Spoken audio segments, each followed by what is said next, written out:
Welcome to Bryant Stadium on a cool Friday night. Well, kind of cool. It's October, a little breeze in the air. Jeff Goddard here with you on the Lakeland football webcast. My partner Tim Conti is up in North Carolina this weekend, so I'll be by myself tonight for the pregame show. But I'll be joined by Keith DeLoach here in a few minutes, who will help me broadcast the game tonight. Lakeland is playing Winter Haven tonight on homecoming night for the Dreadnoughts. Lakeland undefeated this year at 5-0. Winter Haven is 3-3. Including 0-1 in the district, as they've already lost to Kathleen. Of course, Lakeland is 1-0 in the district, having beaten Bartow 2 weeks ago. Since we last were with you 3 weeks ago, Lakeland has beaten Bartow and George Jenkins on the road, both by decisive margins.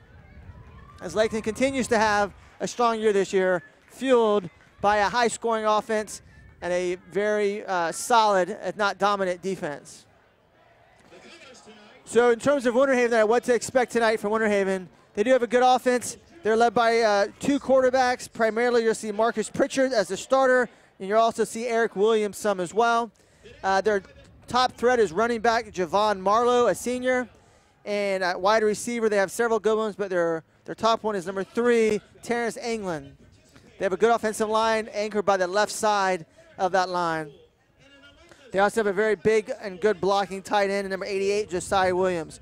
On defense, they're led by number 52, Willie Lane, defensive tackle, who is a Division I prospect. Actually, he's already committed. So we're going to take a quick break as we're about to honor America with the playing of our national anthem.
God Bless America, a great rendition of our national anthem by the Lakeland High School Marching Band. So the scores of the last 2 weeks' games, victories for Lakeland over Bartow and Jenkins, 39-6 over Bartow and 52-20 over George Jenkins just last Friday night. We now have 3 home games to close the regular season. Tonight against Winter Haven, the next week out of district against the South Broward Bulldogs, and then in 2 weeks, against Kathleen, which the district championship could come down to that game in 2 weeks, as it often does. I was texting with Coach Harbin today, getting some information about the game tonight, about Winter Haven. He was saying Winter Haven, he expects to come out kind of with their back to the wall, full of emotion and fire, as having already lost to Kathleen, their only chance really to get back in the district race is to pull the upset here at Bryant Stadium tonight over the Dreadnoughts. So he expects to get the Winter Haven's best shot tonight. So Lakeland's going to have to be in their A game tonight. According to Coach Harbin, Lakeland's going to have to play mistake-free and turnover-free football tonight, really limit the penalties, and have some nice ball-consuming, time-consuming drives, run the ball on offense, and keep Winter Haven's offense off the field. So that is a prescription to victory, according to Lakeland coach, running backs coach, Coach Harbin. So we'll see if that is in fact correct tonight. Hopefully it will play out that way, and Lakeland will walk away with the victory and go to 2-0 in the district. And if they're able to do that and Kathleen beats Bartow, which would be expected, as Bartow is struggling a little bit this year, then in fact it would set up a winner-takes-all district championship game 2 weeks from tonight on October the 27th here at Bryant Stadium. As I mentioned earlier, tonight is homecoming for the Dreadnoughts, so hopefully a lot of you Lakeland fans are on your way to the game tonight. But if not, we're glad you could join us on the webcast tonight, as we will bring you some of the homecoming festivities during the Harry Seafood halftime show tonight, in addition to my interview with former Lakeland running back standout Dale Terrell. And now we'll take a break, as tonight's pregame show, of course, is brought to you by Agni Family Dental. We'll take a short commercial break and be back with you with the rest of the Agni Family Dental pregame show as we count down the kickoff.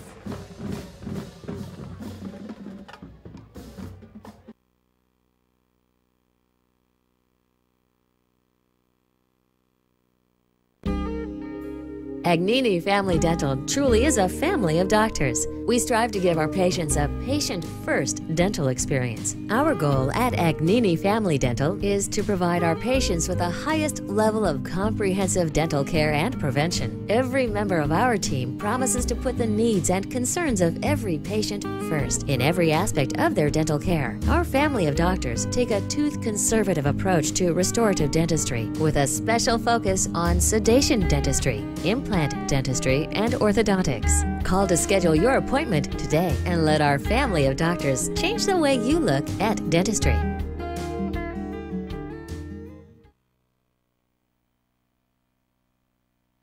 Family Dental Countdown to Kickoff show rolls on. I actually had a dentist appointment this week. It's another great experience at Agni Family Dental. I actually had to change my appointment. They're very accommodating to change my time. And then saw Dr. Mike, the father there, the family of dentists.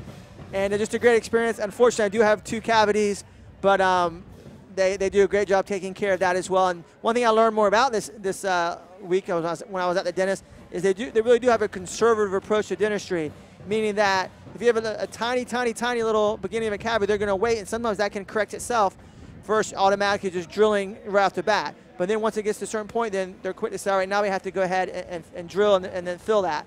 So I have 2 of those that I have to get done next month, but it's just a great experience, first-class operation. If you're looking for a new dentist here in the Lakeland area, I would encourage you to call Agni Family Dental at 863-682-1500. They have 2 convenient offices to serve you, both north side by Joker Marchant Stadium and south side right across from Southgate Shopping Center.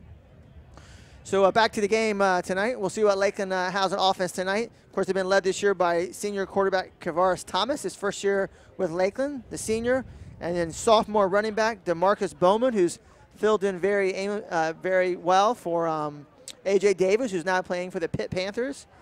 And then, of course, at wide receiver, Antonio Whitehead, who's also the backup quarterback. He's a senior as well, just showing some big play explosive ability, not only in the run game, but also in the run game as well from his receiver position. Of course, tight end Keon Zipperer is a big target as well. And then on defense, led by a very stout defensive front 7. Linebackers Robert Madden and Jack Smith have had a great first half of the season for Lakeland. And kind of secondary is a little on the younger side, but with that front 7 being so dominant, it's allowed them to kind of mature as the year has come along. So we'll be getting underway here pretty soon for tonight's district championship not championship, but district contest, excuse me, between the Winter Haven Blue Devils and your Lakeland High School Dreadnoughts once again on homecoming night, which is very exciting. The captains should be making their way out. As I turn around just for a second to look, the captains are not on the field yet, but the refs are out at midfield. Actually, I do see the Winter Haven captains, and the Lakeland captains are now walking towards the field as we speak. So they're a little bit late, actually, as Winter Haven captains have been out here for a few minutes. Speaking of the captains, I see Robert Madden coming. I think that's number 54, Robert Hardy. Number 2, Jack Smith. And then Antonio Whitehead, number 7. So some of the players we've already mentioned are the captains tonight for the Dreadnoughts. So Lakeland is in their black jerseys tonight. The officials for tonight's contest are from the Lake Region Football Officials Association and are referee Jesse Martello, umpire Ross Martello, linesman Ron Martello, line judge Steve McQuaid. As we see the captains make their way to midfield now, there are 4 for the Dreadnoughts as well as the 4 captains for the Winter Haven Blue Devils, who are dressed in white tonight. Joined now by my partner for tonight, Mr. Keith DeLoach. Keith, how you doing? Great. Happy to pinch hit for Mr. Conti tonight. Thanks for the invite. Welcome aboard. Yeah, thanks for coming to help out. I appreciate it. Always a pleasure to have you up here. Jack Smith. Number 7, Antonio Whitehead. Number 21, Robert Madden. And number 54, Robert Hardy. All right, so the referees are talking to the players, and of course Winter Haven will be making the call on the coin toss here. It looks like they just tossed a coin, and we'll find out here momentarily who won the toss and who will be receiving the ball. Winter Haven won, and they deferred to the second half. So of course Lakeland is going to take the opening kickoff, and we'll find out here in just a second which direction. So Lakeland will be receiving the ball in the south end zone, heading south to north to get the ball underway tonight. The Dreadnoughts will receive the opening kickoff, and the Blue Devils will defend the north end zone. Keith, it is homecoming tonight. Yeah, very unusual to have the district game rival like Winter Haven, but with all the craziness this year, they had to move it to tonight, and here they come. Here come the Dreadnoughts, the runway to victory. The Lakeland flags and the American flag. Of course, the helmet golf cart with the smoke. One of the great traditions of high school sports. Keith, you have fond memories of this during your playing days at Lakeland? Absolutely. I actually love that they're wearing the all-black uniforms, one of the very traditional uniforms for the Dreadnoughts. Over the years, they've accumulated so many different jersey and pant combinations. Like to see them in the all-black. That looks really good. And no doubt, a nice little gray stripe there on the side. Nice looking uniforms. We appreciate the fine folks over at Champion and Grassroots Sports. Thanks to Joe Maurer and his team over there. Yeah, tonight's press box sponsor, Harry Seafood, provided some nice Cajun food downstairs.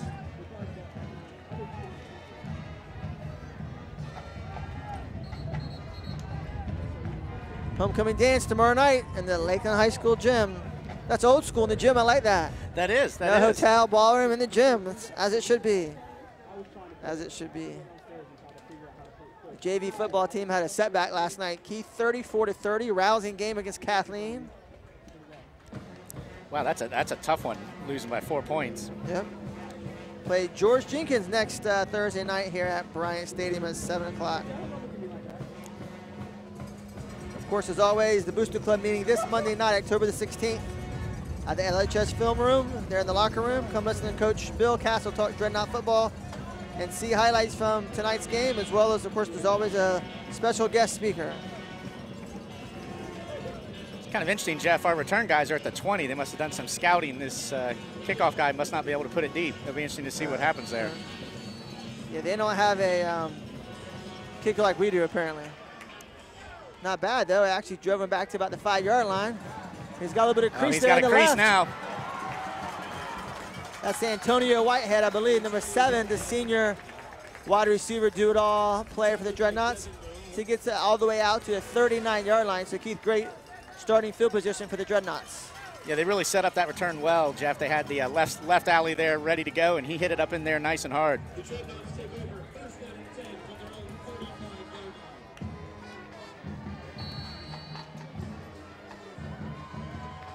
Dreadnought offense scored over 90 points the last 2 weeks while they were playing away from Bryant Stadium.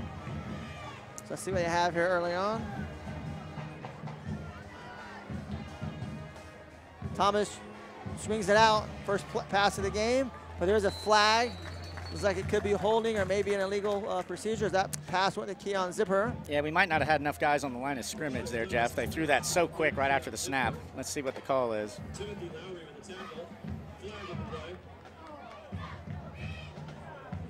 False start.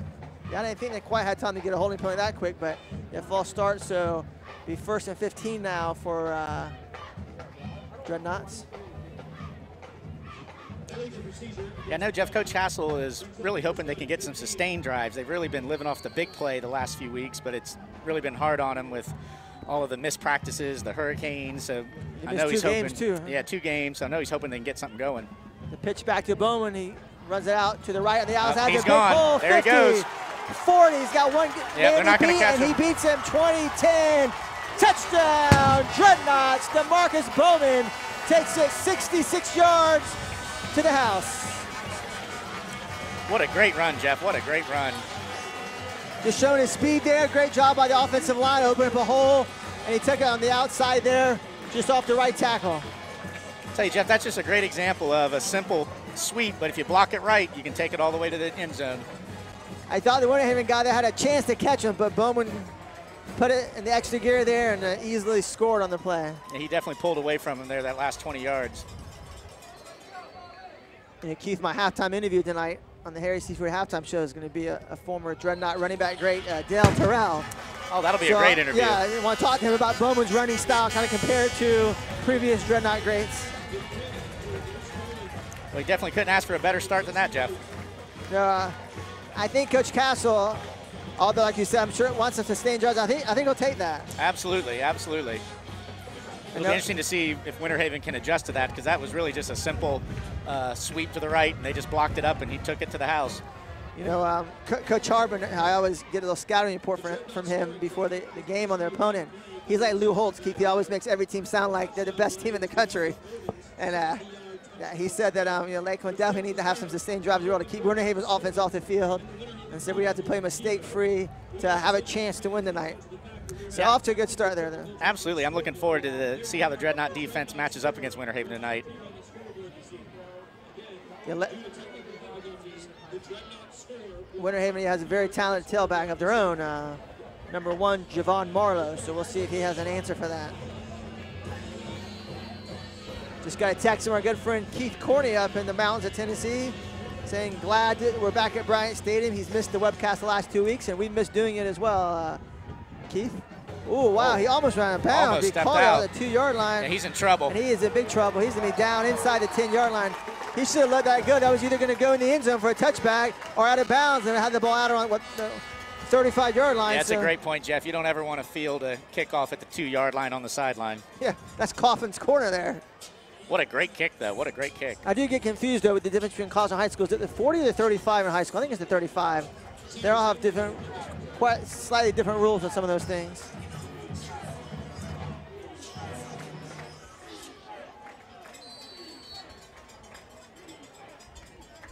So Winter Haven does have 2 quarterbacks. We think number 7, Marcus Pritchard, is going to be starting. Yep, that's who's there now. He hands it off to Marlowe there, their star tailback, and nothing going there as he's brought down by number 96, Big Latrell Jean for the Dreadnoughts. And number 20, Tyrell Jones in there as well, it looks like, on the tackle. 2nd and 9 here for the Blue Devils.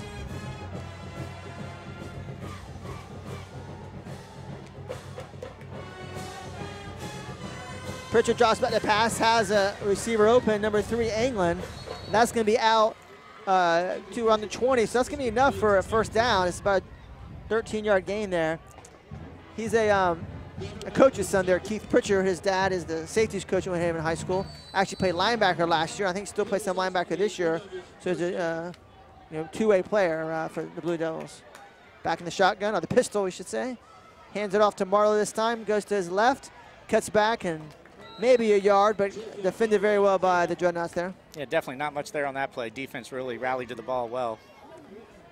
Looks like Branson Brown was in on the tackle, as well as Latrell Jean again in on the play. Keep the front 7 for the Dreadnoughts is on defense really good this year. They've really gotten off to a great start. Good pressure, really good against the run. Another pass from Pritchard. This time looking for number 17, Kobe Leonard. Hit his hands, maybe slightly out in front of him, but you get your hands on the ball, you should be able to catch it. Yeah, the DBs did a great job there. The corner and the safety recognized that slant pattern, and boy, they met him right there with the ball. I know Winter Haven wants to establish the run with Marlowe, but I think they're going to have to pass the ball some to open things up against this tough front 7 of the Dreadnought defense. It'll be interesting to see, Jeff, if our front 4 can get pressure on them in these obvious passing situations. 3rd and 10 here for Winter Haven as the man goes in motion. Pritchard takes a snap. Play action fake, rolls out to his right. And did that get deflected, Keith, or was it just a you know, Jeff, it looked like he kind of threw it in between his 2 receivers. It was hard to tell who he was trying to throw, but he had that pressure right in his face. That's a tough, tough throw. I think he was looking for his big tight end, number 88, Josiah Williams, 6'2", 220, but cannot get the ball to him. So Winter Haven, after getting the 1 first down, will have to punt from around their 10-yard line. So Lakeland should get the ball again in excellent field position as our returners back at about the Lakeland 48-yard line. Can't tell who that is. It might be Whitehead, although I'm not sure. Pretty good punt, though, so he's going to catch it around the 41-yard line, runs to his left, and there's going to be a block in the back there. He's going to have a big run, easy touchdown down the left sideline, but that is definitely going to come back, as unfortunately, that was a call that Ray Charles going to make, Keith. Definitely, and like so many times, didn't need to do it. Or Stevie Wonder, take your pick. And actually, that was number 3, Finley Graham, not Antonio Whitehead. Yeah, that was unnecessary, really, and a very obvious He was call. going to make the sideline without that block being thrown. That's unfortunate. Even the most ardent Dreadnought fan cannot dispute that call. And that's going to put Lakeland back probably around their own 33-yard line, give or take, to start this drive. Give a shout out to Michael Baird, our executive director of the Lakeland football webcast, who is out in South Dakota hunting this weekend, so he is not here watching, though, from South Dakota. Want to also give credit to our good friend Bob Parrish, who's worked with us in the past, and he is filling in tonight for Michael. So thank you, Bob, and hope you're enjoying the game, Michael, out there in South Dakota. All right, this time Thomas under center, hands it off to Bowman. And once again, is going around that right side, gets about 7 or 8 yards. I tell you, Jeff, he does such a great job of making that first defender miss. Just sets him up and gets by him so many times. Yeah, the tackle there by Clayton Williams for the Blue Devils. There really wasn't a whole lot there, and he picked up 6-7 yards. What do you call that play, Keith? Is that like a trap play or a counter? Or what? Yeah, just a counter, had him lined up on the left side and ran him back around the right. And they, like I said, the defender was there to make the play. He just made him miss. Yeah, that's we do that play a lot with Antonio Whitehead as well. I'm sure you'll see that here soon enough. Yeah, that game-winning touchdown against Apopka was that exact play. Thomas back in their center, hands it off in kind of the jet sweep, if you will, to Whitehead number 7, but Winter Haven had that defended very well and actually is going to lose, I think, a couple yards on the play. And so that's going to bring up 3rd and about 5 or maybe even 6. Is there a flag on the play? Chop block against Lakeland. Wow. Yeah, it must have been in the interior line there. I didn't see it. So, yeah, no way Winter Haven declines. That's a 10-yard penalty. Or is it 15, Keith? 15. It's 15, yeah. So now it's going to be 2nd and long for the Dreadnoughts, about 2nd and 21. Yeah, it's a 15-yard penalty because it is just so dangerous if you hit a guy low while he's being engaged with another blocker up high. So it's definitely a safety rule for the safety of the players. Yeah. Might actually get to see the ball being thrown down the field here now. I was about to say, I think you're going to see the first pass of the night for Kavaris Thomas. He's still in their center, though. The pitch out, this time to the left to Bowman, and nowhere to go. As he's going to lose yardage, and it's going to bring up 3rd and about 25 now, and he's actually a little gimpy there, as I guess that's Bowman. Yeah, it is. It looked like he might have rolled his ankle just a little bit, but he walked off okay. Yeah, he should be okay, right. Yeah. Still not a good sign, but it doesn't appear to be too bad. Yeah, I mean, 3rd and 26 now, actually, I think, for Lakeland. I'm doing the math in my head. Yeah, 3rd and 26. I know they have 3rd and 23 up on the board here, but I think it's actually illegal substitution on the Dreadnoughts, so now it's going to be a little further. Okay, make that 3rd and 31. Not a whole lot of plays in the playbook for 3rd and 31, Jeff. Let's see what Coach Castle dials up. Maybe just go ahead and sling it down there, see if one of our guys can make a play. Yeah, at this point, even if it's intercepted, it's like a punt anyway. So. That's very true.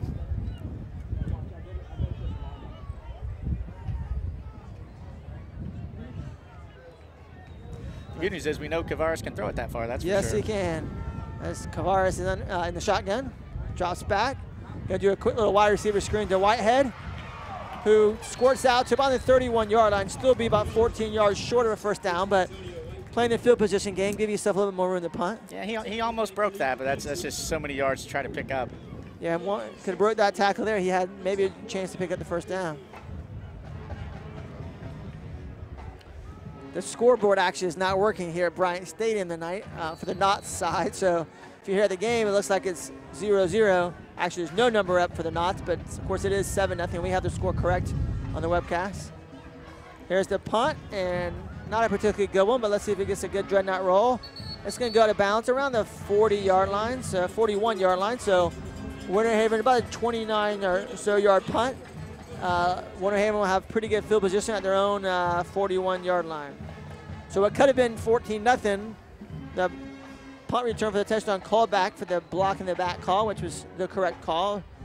And so Winter Haven defense holds with the help of a couple dreadnought penalties, and now Winter Haven's back in business. Yeah, those 15-yard penalties when on offense, those are just drive killers. Let's see the defense can't get the ball back for them quick. All right, so back in the shotgun is Pritchard. Hands it off to Marlowe, who dances around a little bit and goes right at the gut and gets 1, maybe 2 yards, it looked like, which actually might be 2 yards, his best run of the night so far. Once again, Latrell Jean in on the tackle again, as he's having a great first quarter here tonight.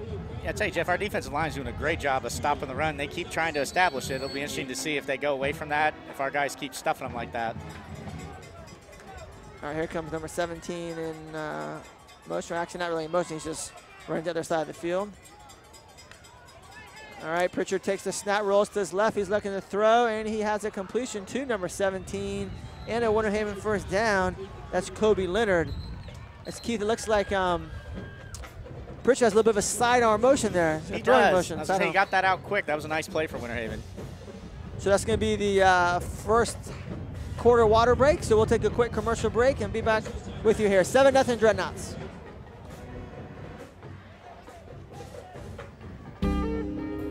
Agni Family Dental truly is a family of doctors. We strive to give our patients a patient-first dental experience. Our goal at Agni Family Dental is to provide our patients with the highest level of comprehensive dental care and prevention. Every member of our team promises to put the needs and concerns of every patient first in every aspect of their dental care. Our family of doctors take a tooth-conservative approach to restorative dentistry with a special focus on sedation dentistry, implant dentistry, and orthodontics. Call to schedule your appointment today and let our family of doctors change the way you look at dentistry.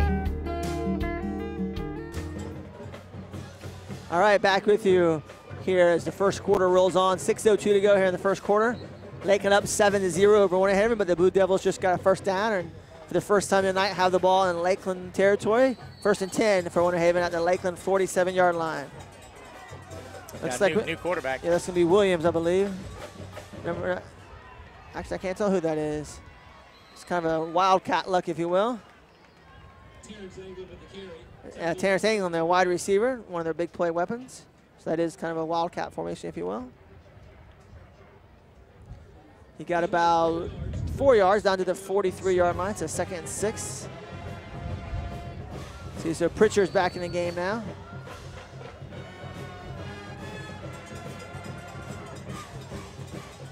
In the shotgun, as Winter Haven, I think, will be exclusively in the shotgun tonight.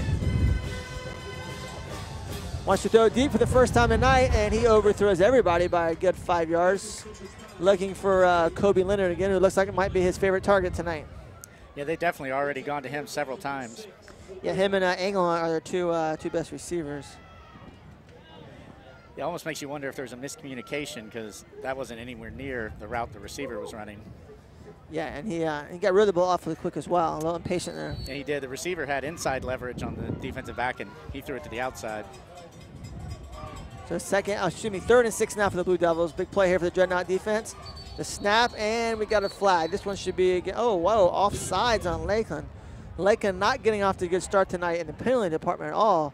They've had 4 or 5 so far, and Winter Haven hasn't had any, I don't believe. So instead of 3rd and 6, now it's going to be 3rd and 1. So we'll probably change the play call here perhaps for Winter Haven. Yeah, the Dreadnoughts definitely have to clean those penalties up. They can just kill you on both offense and defense. That's one thing Coach Harbin was talking about today. They need to play a clean game and not turn the ball over and limit the penalties. So far, the penalties have definitely been a big factor in the first quarter. Under center for the first time tonight is Pritchard. Hands it off to the big bruising fullback there, I think number 16. Looks like he just got it. Tyrese England, who I wonder might be related to number 3, Terrence England. I would imagine they'd be brothers. Terrence is a senior, Tyrese is a sophomore. So didn't get a lot of yardage, but only needed 1 yard, got about 2 for the first down. So move the chains. Robert Madden in on that last tackle there for the Dreadnoughts. Back in the shotgun is Pritchard with Marlowe to his left.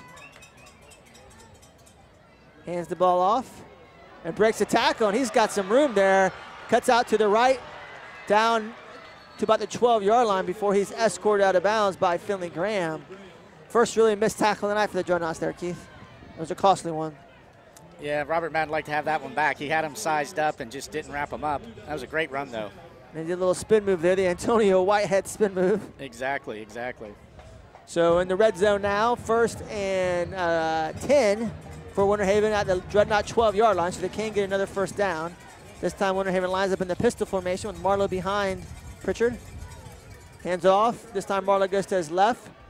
Cuts it back up kind of towards the middle and gets inside the 10-yard line down to about the 8, so a gain of about 4 yards.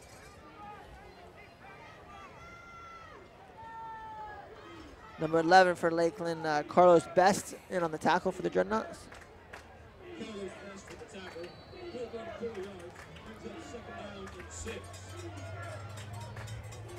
Second and 6 here for Winter Haven. It looks like they're going back to the Wildcat there, Jeff. Yeah, England, Terrence England's ready to receive the ball. Fakes the jet sweep and runs right in the middle. And he's going to be brought down close to a first down, but It's about 2 yards yeah, short. down about the 4. I thought he got down to the 3, but they're going to mark at the 4. So it'll be 3rd and 2 for Winter Haven. I would imagine Winter Haven's thinking in terms of 4 downs here. I don't think you're going to beat Lakeland kicking field goals. Yeah, I imagine so. But they haven't had, you know, that one run notwithstanding, haven't had a lot of success running the ball. And I'd be interested to see if they might do a play action faker on 3rd down. Yeah, they got him in the shotgun. Let's see what happens.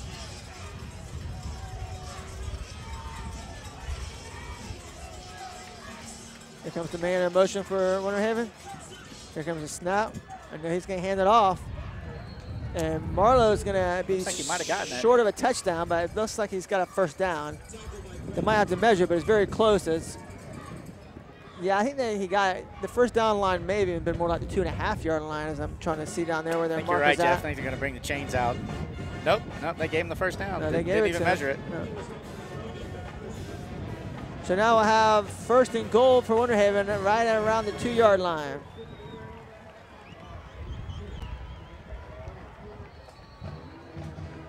So they got the play and they're coming to line up now. It looks like Winter Haven is short. They don't have 10 guys. Do they have 11 guys on the field? No, they don't. Yeah, they're going to have to burn a timeout here. I think they only have 10 guys on the field. Yep. Winter Haven coach trying to get a timeout. He's trying to call it. Yep, he got it. Yeah, for whatever reason, they didn't. There's no penalty for having 10 guys, right? You can return if you want They to. can certainly play that way. I'm sure they don't want to. Yeah, I just didn't seem right when they came on the field. And man, they're short a guy. So Winter Haven calls their first timeout of the ball game. We'll just keep it here as it's 1st and goal for Winter Haven. And Lakeland up 7-0, so big chance here for Winter Haven to tie the game, Keith. And like you said, I imagine they're probably going to take 4 cracks at it if we stop them on the first 3. Yeah, unless there's a penalty or something. Exactly. Like I said, I'm sure they feel like they've got to score touchdowns when they're down close like this. Yeah, I would think on one of these early downs, at least if I was calling the plays, I would do some kind of play action fake. They seem to have a pretty good short passing game. So. Yeah, that would be a great call. Let's see if they do it. Let's see if they have 11 guys now. They still have 10, I think. You're correct, 10. This is unbelievable. No, they do have 11 actually. I think they do.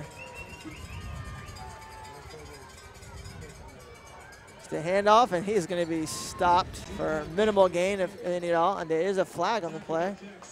Let's see what this is. Jack Smith makes the tackle, the Syracuse commit for the Dreadnoughts. Although Jack did tell me a couple weeks ago that he is kind of still looking around at other options as well. Must be on Winter Haven. They were talking to the Lakeland coaches. False start. Costly penalty. It's 1st and goal at the 2. Kind of changed the dynamic here now. 1st and goal at the 7. Yeah, that's a big penalty. It's going to change the personnel, like you said, Jeff, change the play calling. And give Lakeland a better opportunity to keep them out of the end zone. Yep. Of course, Winter Haven led by one of the members of the Tate coaching family, Charlie Tate, longtime coach and great successive family in high school football. Yeah, they've been coaching football in Polk County for a long time. Their dad and now him and his brother Richard. Richard was at Ridge, went to Jenkins, now he's back at Ridge. All right, in the shotgun is Pritchard. He fakes it, he's gonna throw out to the left, has the man open, and he's gonna spin, but good tackle there. That was a great open field by tackle. Carlos Best, gets him down on the 3.5, 4 yard line, so nice play call there by Winter Haven, and I thought he was gonna actually spin out and maybe get a touchdown, but second tackle Carlos Best has had here in this drive. So that was a great open field tackle, Jeff. He doesn't make that tackle, he's going in for the score. Yeah, 4 yard gain down to the 3 yard line, so they're almost back to where they started this series of downs. Second goal from the 3. So we're down to 2-minute mark of the first quarter. In the pistol this time, here comes England in motion.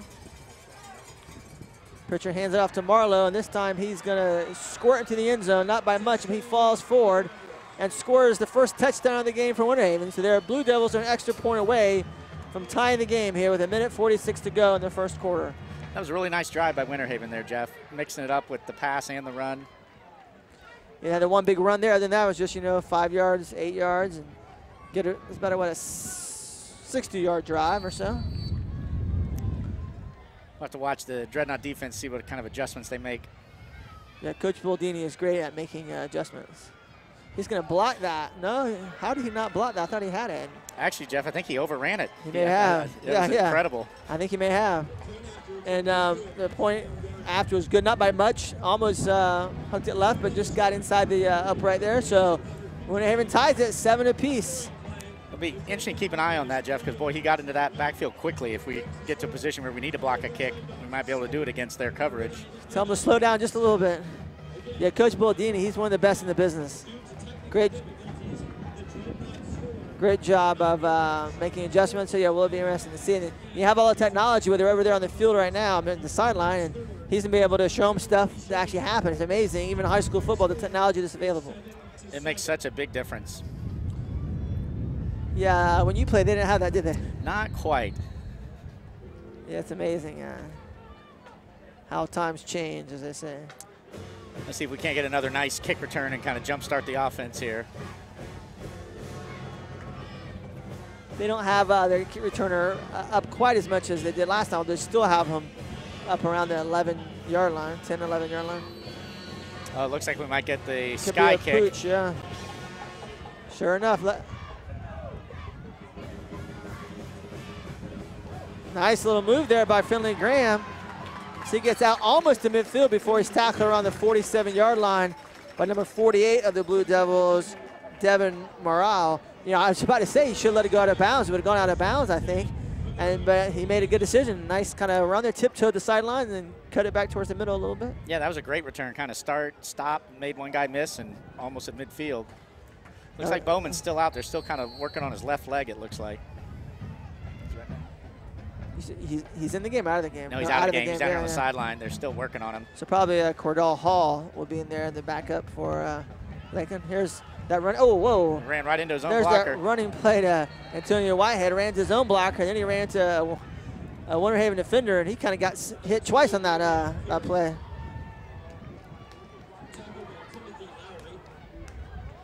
Number 4 for the Blue Devils, Timothy Lowry, the senior defensive back, made a tackle, and he gets about a half a yard as they actually spotted the kicker return at the 48-yard line, now about the 48.5. You'll have to keep an eye on that, Keith, and see if Bowman can get back in this game. He's got his helmet on. That's a good sign. Play action fake, and Thomas has a guy open and makes the completion to number 6. And the illegal man downfield. Jadarian West made the first down catch, but it's going to come back. You said they said illegal man downfield? Yeah, that's the initial. And now the referee's signal. talking to Coach Castle. I think Coach Castle is trying to talk him out of it, but I don't think that's going to work.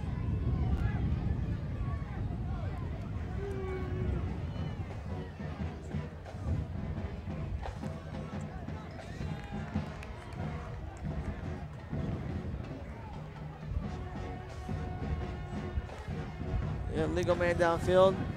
Look, I think it was Coach Baylor actually, even more than Coach Cass, was really lobbying hard. They were. Those penalties, like we talked about earlier, just kill you. Just got a text from some future Dreadnoughts, Jake and Max, that you gave a shout out a few weeks ago too. Yes. They're watching on the computer with their mom Michelle, a school teacher at Scott Lake Elementary. Nice, nice, very nice. How old are they? 8 and 11, so Oh, just wow, a few more years, they'll be be in the orange and black. Awesome. Hope you enjoying the game tonight, guys. Thomas drops back again. It was the same play call, I think. That was the exact same play. Exact The receiver same just play. fell down a little bit there. Yeah, I couldn't quite convert that time. So be 3rd and 14. Once again, penalties playing a big. Yeah, it's such a great point, Part of Jeff. the You would have had 1st and 10 at the Winter Haven 40. Now you're trying to convert 3rd and almost 15. Yeah, so too bad we didn't have the incompletion on the penalty play, but didn't work out that way. So let's see what Coach Castle can draw up here on 3rd and 14.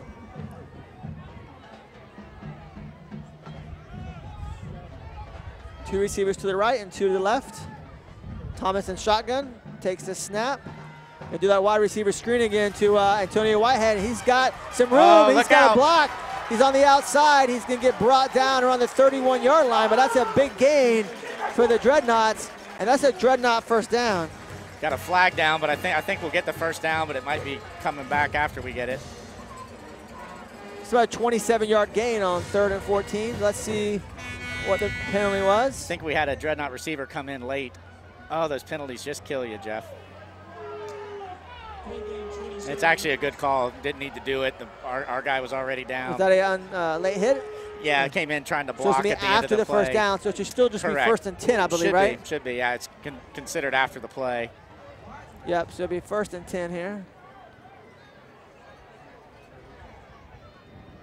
But once again, we would have been down, near the 30. Now we're back at the 45. Yeah, so but nonetheless, at least they got the first down, so keeps the drive alive and gives the defense a chance to continue to talk over there and catch their breath. Thomas takes a snap, rolls to his left, looking to throw, has a man wide open, and this time it's complete. Oh, there that we should go. be a late hit, and it is. That's DeQuan Lawson, the senior wide receiver, clearly out of bounds and got hit there by a Blue Devil defender. As Coach Tate cannot be happy about that. It would have been a first down anyways, down on the 33-yard line, but this is going to put the ball inside the 20, be in the red zone for the first time tonight as Lakeland's touchdown came on a long run by DeMarcus Bowman on the first play of the game from scrimmage. Yeah, the Winter Haven defensive coordinator hates to see that. The Dreadnought receiver was clearly out of bounds. There's no need to hit him there. The original guy, pushed him out of bounds fatal, but then the second guy came over and pushed him down to the ground. I think that's Winter Haven's first play in the game, I believe. This time Hall gets the carry as he's in for an injured DeMarcus Bowman, his first carry of the game. Another flag. It's definitely going to be after the play again. I'm afraid it might be in the Dreadnoughts. It looked like one Dreadnought was trying to get one of his teammates to back off, but it may have been too little too late. Or maybe it's going to be offsetting. Maybe it looks like as the one official was pointing both ways as he was talking to the head referee. Yeah, they both were kind of going after the whistle. It probably should be offsetting. Let's see. Yep, it's going to be offsetting. So the first down play will count as offsetting late hits. So the result of that play was just about a 1, maybe a 2-yard gain. So we'll call it 2nd and 9. And it's going to be the last play of the first quarter. So 1 quarter in the books. Your score: Lakeland 7 and Winter Haven 7. We'll take a commercial break and be back with you with the start of the second quarter.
Back with you here at Bryant Stadium.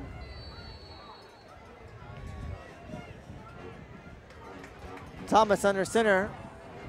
He hands it off to, I think, Hall again as he falls forward for maybe a couple yards.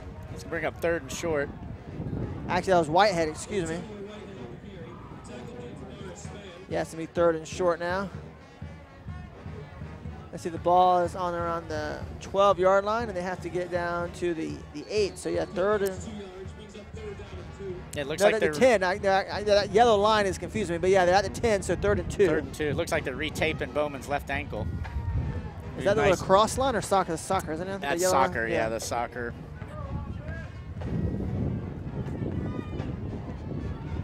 Thomas fakes it, looking to throw over the middle, and he has the guy open, but I think they're going to say it bounced.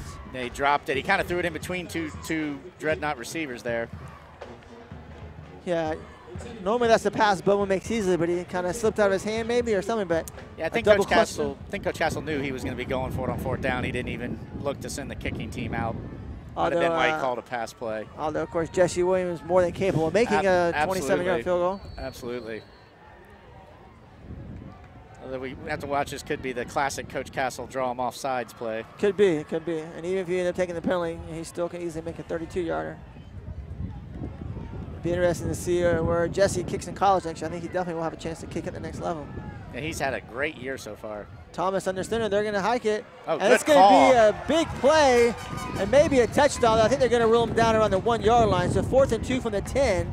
And that's the backup tailback, Kadar Hall, the sophomore. Oh, there's a flag though.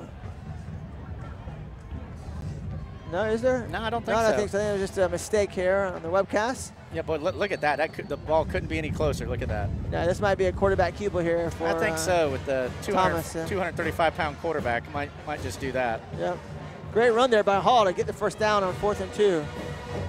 And that's going to be an easy Dreadnought touchdown for Tavares Thomas as Lakeland retakes the lead. But let's give credit on that 4th down play, Keith. Not only, Hall hit the hole hard, but the offensive line opened a big hole. They fired off the ball, got a helmet on a helmet, and he almost scored, obviously, just put it right down there on the 6-inch line. That's a great answer to that Winter Haven drive. That's what the offense needs to be doing. Look how big Thomas is, man. He is thick. Yeah, I've told multiple people he's one of the few high school kids that normally you look at a program and you think, oh, that kid's not that big. You look at him and you think the program might be shortchanging him a little bit. Yeah.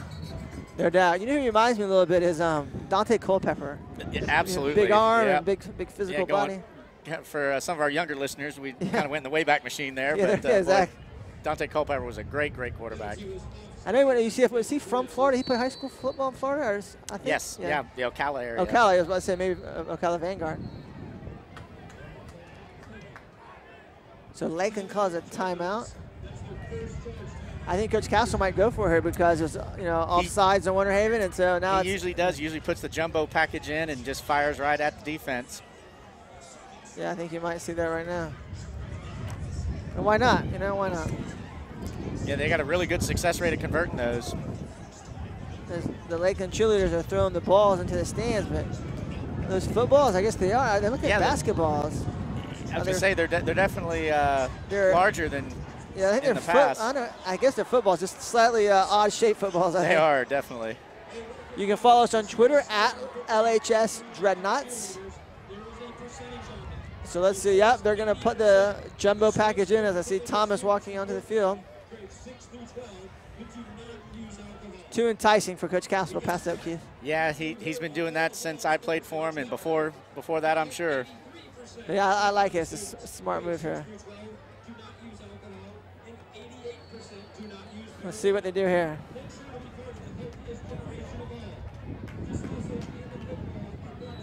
I don't think it got it. No, it did a quarterback sneak. I'm surprised by that. Yeah, that's a little too far back for the quarterback sneak.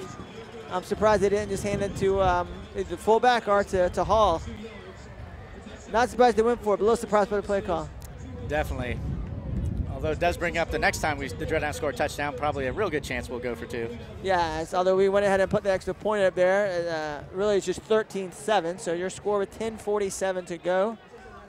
And the second quarter, Lakeland 13, Winter Haven 7.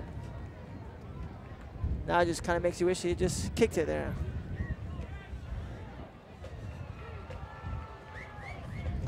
Jesse Williams prepares to kick off from their own 40-yard line.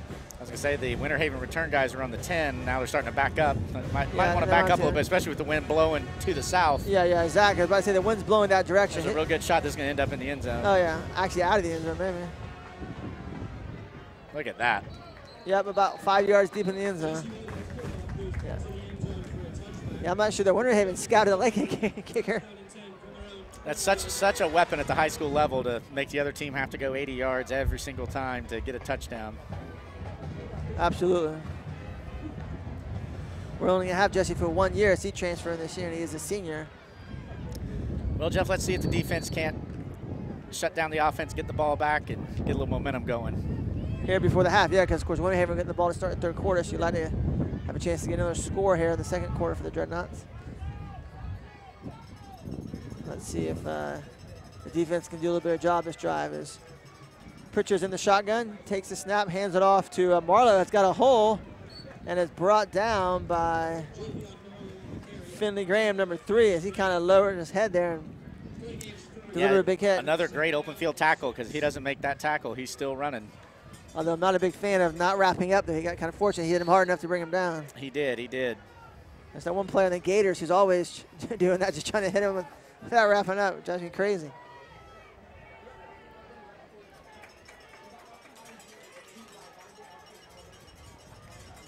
Empty back set for Pritchard as he takes a snap and quickly throws it off to England. And speaking once again of hitting without wrapping up, it's the same guy again, Finley Graham. Now, to his credit, he got back up and finished making the tackle, but all you got to do is wrap him up. He got probably 3 or 4 extra yards by not wrapping up. Yeah, got the first down because he didn't wrap him up.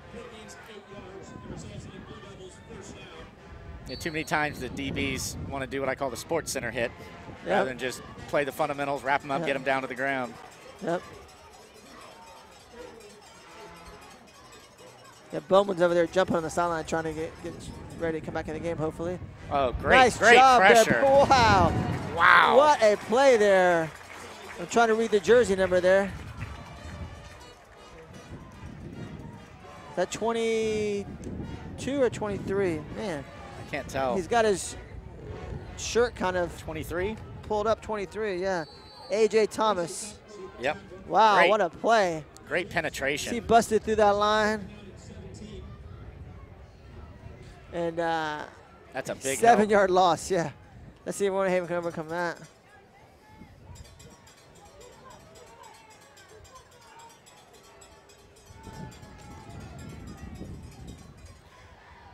Quick pass out to Leonard. Now we wrapped up. There you go. That's the way to do it. There you go, Finley Graham. He learned his lesson, I believe.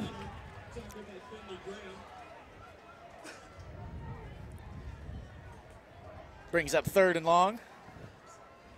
Yeah, nice to see him wrap up, as you said. Absolutely. Defense needs to get a stop here, get the ball back to the offense. Because like you said, especially with Winter Haven getting the ball to start the second half, it'd really be nice to get another score.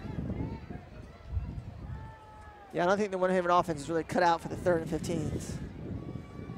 They have a nice little short passing game, but I won't be surprised if they do a little short passing and see if they can break a tackle. And they are throwing into the wind just a little bit here. Takes a snap. Has a guy. Oh. Really nobody was open. 3 Dreadnoughts in the vicinity. And if he didn't airmail, that would have been picked off. That would have been. He overthrew our free safety. Very who climbed fortunate the ladder. very fortunate for him that he overthrew his intended target. Once again, looking for his big tight end, Josiah Williams. But I like what they did on that play. I don't know if you noticed, they actually lined Robert Madden up at the end position. He pass rushed right off the end and put some pressure on the quarterback. Yeah, I like moving him there. Yeah, he was under duress there, was Pritchard. And he's got that great first step off the line. I like that making that adjustment on obvious passing downs. Let's see if we can get Finley Graham off for a nice return again. Oh, goodness. He's not going to have a chance. Wow. In honor of my good friend Tim Conti, that was Shankopotamus. Wow. Yeah, he's still, the ref's going to be walking for a little while. Yeah. That's Mr. Shankopotamus made his presence known tonight.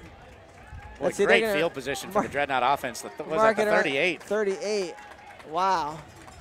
17-yard punt. And once again, that was into the wind, so that was part of it for sure. Yeah, it's tough at the high school level to have punters that can punt into a wind like this.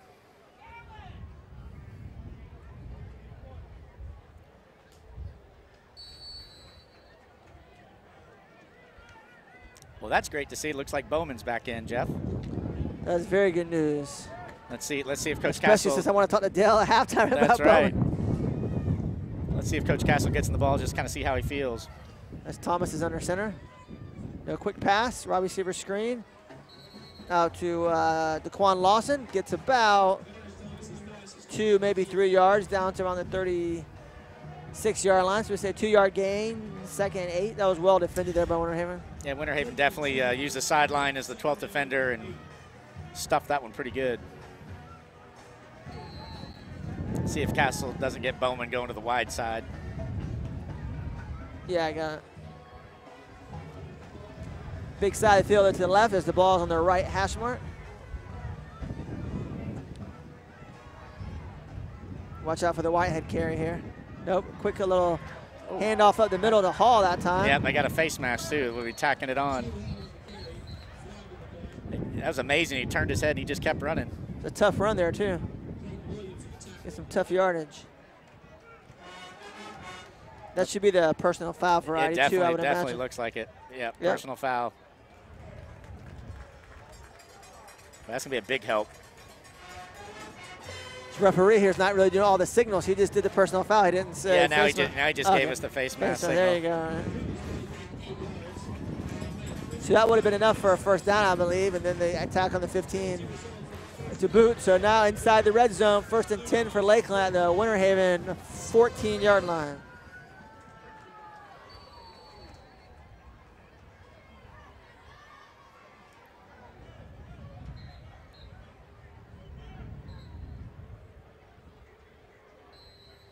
All right, now we can run the play here. In the shotgun is Thomas with Hall to his right. Quick pass out again. This time it's going to get maybe 3 or 4 yards. Yeah, out to Lawson once again. Yeah, Winter Haven has really defended that wide receiver screen well. We got some nice positive yards, but a lot of times Lakeland gets 8, 9, 10 yards on that play. Yeah, I got 4 that time, so it'll be 2nd and 6. One thing that's interesting is both times you've run that play, Keith has been to the short side of the field. So you kind of get the sideline as an extra defender. I think it might be more successful to try it to the other side. Yeah, it wouldn't surprise me to see Castle take Bowman to the left of the offense on this play. Under center. And this time Bowman's going to get the right carry. up the middle. And nothing going that time. He might have lost a half a yard, but should be 3rd and basically 6 here.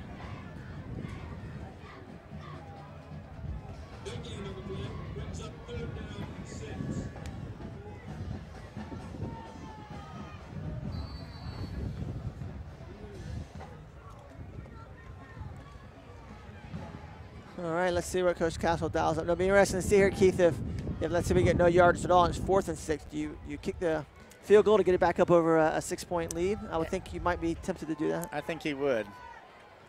Let's see if we can't get that first down Thomas in the right shotgun. here. He fakes the screen, throws it in the end zone. Threw him out of bounds. And just threw him out of bounds. Not enough room there. Yeah, they're doing the water break, and then already hear Coach Castle calling for the field goal team. Yeah, especially since we missed that last point after attempt when we went for the 2. I think this is definitely the right call. Yeah, definitely got to get points when you're down this close. And it's nice to have that confidence in your kicker that you can go for the field goal. Although it is, not exactly in the right hash mark, but close to it, so it's not exactly right down the middle. We'll see if he's able to get it through the goalpost. So next Friday night, if you're thinking about coming to the game in person, it is the LHS Dreadnought Pink Out next Friday, October 20th, in the game against South Broward. October is Breast Cancer Awareness Month. Help us turn Bryant Stadium pink. Please wear pink to next week's football game. Yeah, everybody gets into that. I was at Hungry Howie's today grabbing a little pizza for lunch, and all their boxes are pink, for the month of October. Sign up for email updates at visitlakelandfootball.com. Looks like about a 32-yard attempt here. No, I think it's spotted at the 17, so 27.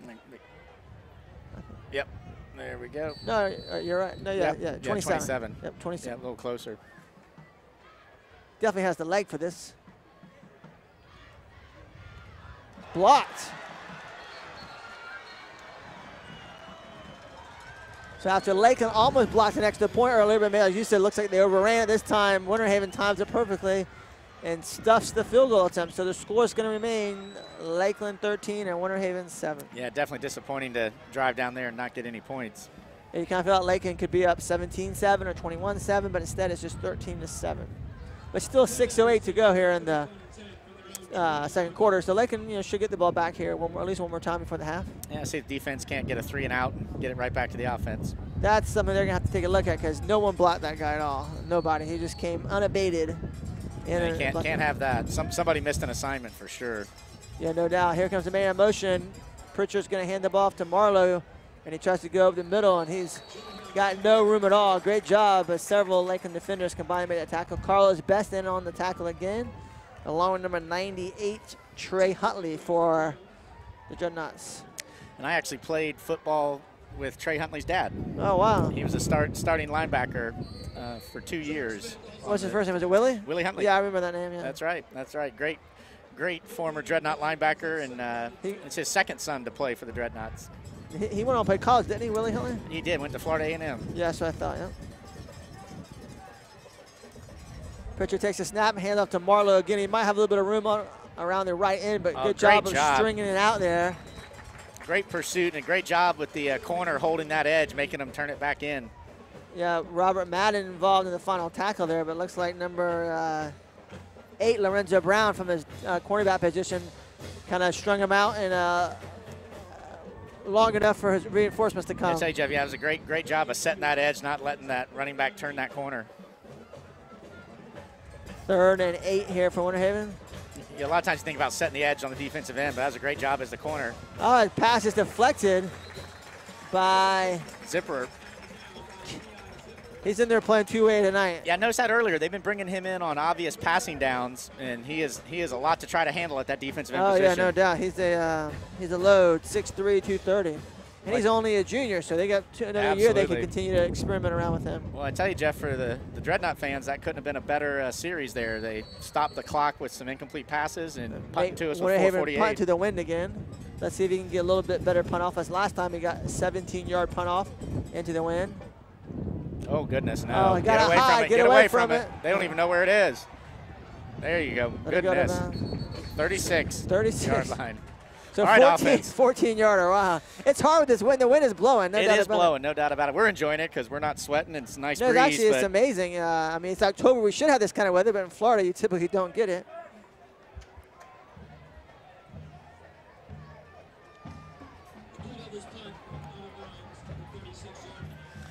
Well, the offense can't ask for better starting field position, Jeff. You got to just drive this down there, punch it in, and get a little breathing room. You need to get some more points here before the half for sure. See if we can't get something sustained. Stay away from the penalty bug. Lakeland in the I formation. Hand off to Bowman. There you go. He's right up the middle and gets about 5 or 6 yards. Down, I thought he got to the 30. They're going to mark it at 31, so 5 yards on first down. 2nd and 5 now for Lakeland. I hope I'm knocking on wood here maybe, but Lakeland's kind of calmed down with the penalties here a little bit second quarter after getting off to a really rough start there the first. Yeah, they definitely have. Quarter. Like I said, let's see if we can't get a little consistency, get some flow on the offense. It's nice to see Bowman out there. He looks like he's all right. Yeah, Lakeland back in the I formation again with 2 wide receivers lined up to the left. This time to the fullback Hall. So he kind of stumbles and bumbles, but gets down to the 24-yard line, so enough for a first down, a 7-yard gain. Yeah, Coach Castle's found a nice little hole there with that quick-hitting handoff to the fullback. He's popping right through the line. And really, Hall is really the backup tailback, so when he was in there, he's kind of got a little bit of a speed, more speed than your traditional fullback. Exactly. They're going to give him an 8-yard gain and say the ball was spotted just outside the 23-yard line. Yeah, a couple times it looked like he was going to really bust it for a long run, but they've all been real positive plays. At that time, he kind of lost his balance a little bit. Otherwise, he may have been able to get more yardage. Back in the I formation. They're going to give it to Hall again. Oh, he goodness. Stumbled again. Yeah, he fell forward, though, so he gets down to the 20-yard line. So it'll be 2nd and 7 at the 20. Yeah, it's almost like he's trying to make the cut too quick. Just needs to kind of settle down and plant his foot and go. Let the game come to him. So we're coming up on the 3-minute mark of the second quarter. During the Harry Seafood halftime show tonight, we'll have my interview with Dale Terrell, former Lakeland running back great. And then we'll also show you some of the homecoming festivities and the band and their performance as well. All right, 2nd and 7. Back in the center is Thomas. This time they're going to do that counter play. And to Bowman, and he's going to get down to about the 16-yard line. So it'll be about 3rd and 3 here. He lost his, I don't know if, I mean, it feels not really wet, but yeah. 3 plays in a row here where our running backs are kind of losing their footing. All right, 3rd and 3. I would say right now this is 4-down territory, no doubt about it. I agree. Unless there's a penalty here. Especially with the problems we had trying to kick. Yeah. Yeah, I don't really anticipate Lakeland passing the ball either. The wind's blowing. I think they're just going to try to run this. We got 2 plays to get 3 yards. Although wide receiver screen is a possibility here. Nope, they're going to keep on the ground and hand the ball off. And he is going to get about 1 yard. yard. I thought he 4th and 1. I thought he was closer down to the 14. They're going to mark him at the 15. It's really be like 4th and 2. Yeah. Not a favorable spot at all for Lakeland. I think you're right. All right, 4th and 2. Yeah, looked like Castle knew he was going to be going for it. Yep. See if he tries to get him to jump off sides, but then still run a play.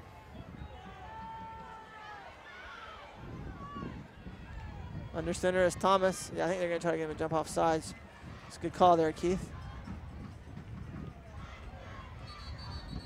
And now they're going to call a timeout. Although there wasn't a very spirited effort by Thomas to try to get him to jump off sides. So Keith, 4th and 2 coming up. We'll take a short commercial break and be right back with you. 13-7 Dreadnoughts.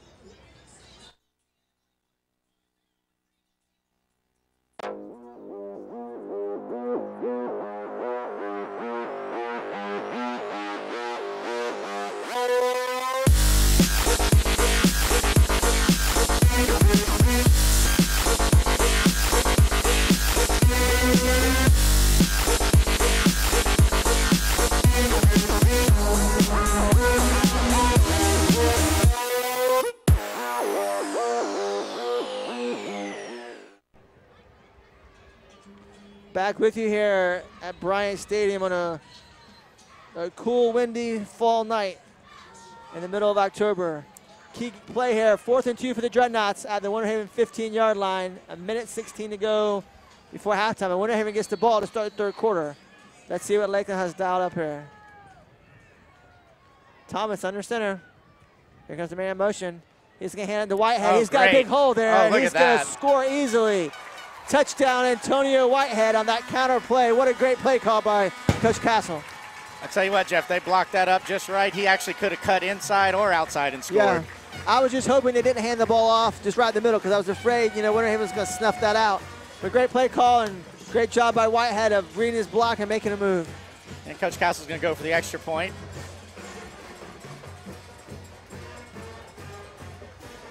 Yeah, I would not have been surprised if they went for 2 like you said, but I think you actually might want to just try to get him out there to see if they can block it correctly. up. Oh, they're offsides. They didn't call it. I think one thing that was smart there, not that Jesse Williams needs it because he's got such a strong leg, but when you're kicking with the wind behind your back, go ahead and kick it. And maybe later in the game, if you're down this other end into the wind, maybe in that situation, maybe good for 2. So. That's a good point. Definitely a good point. I tell you, Whitehead really brings a great dimension to the Lakeland team this year, being able to run the ball so effectively from his wide receiver position. They can scoot him in there.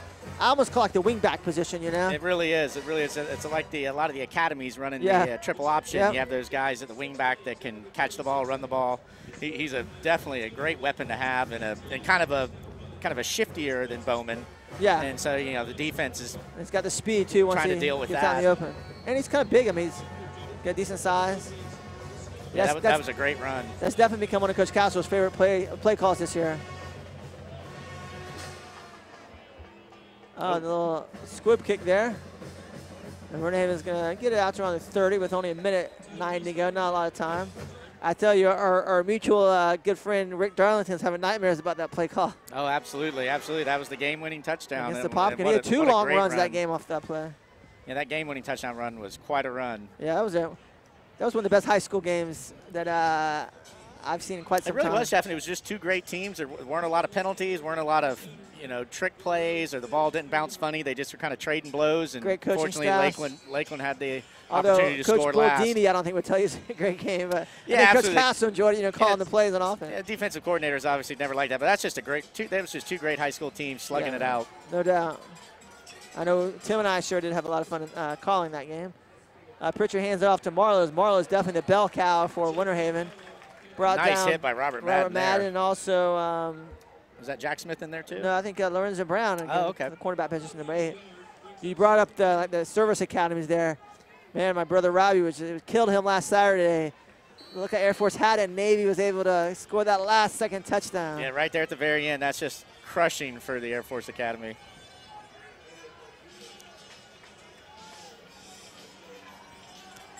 And speaking of the academies, I've been texted George Madden and Chase Madden from West Point have sent texts. They were watching the game. Nice.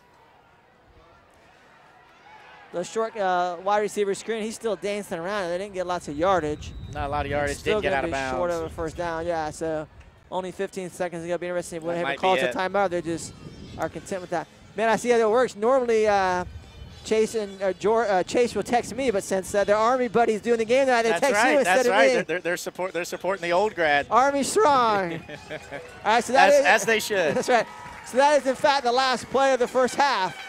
Your score at halftime: the Dreadnoughts 20, the Blue Devils 7. So we have the Harry Seafood halftime show coming up. My interview with Dale Terrell, and then we'll bring you some of the halftime or the homecoming festivities. That's from your brother. Yeah, so Robbie's talking a little smack with Keith. Air Force Army game coming up here next month. All right, so Keith will pass his headset to my good friend and fellow class of '94 alum from Lakeland High School, Dale Terrell. I should say Dr. Dale Terrell.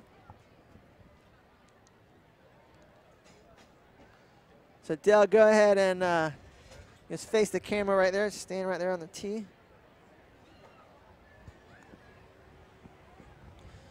As you see Lakeland heading off to their locker room. And you see the score. Friday Night Football presented by Champion tonight. Your halftime score, Lakeland 20, Winter Haven 7. And now we are ready to start the Harry Seafood halftime show.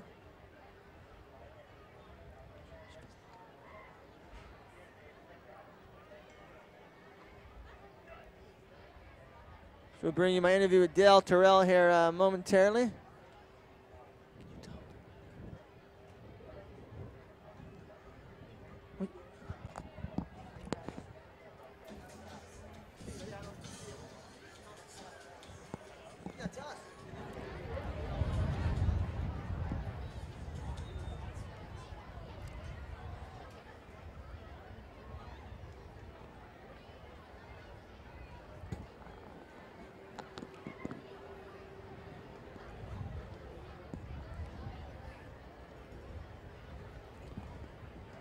Okay, now we're ready here. My good friend Dale Terrell, how you doing? Hey, how you doing, sir? All right, good to see you. Thanks for joining us tonight. Yes, sir. So Lakeland up 20-7. Right.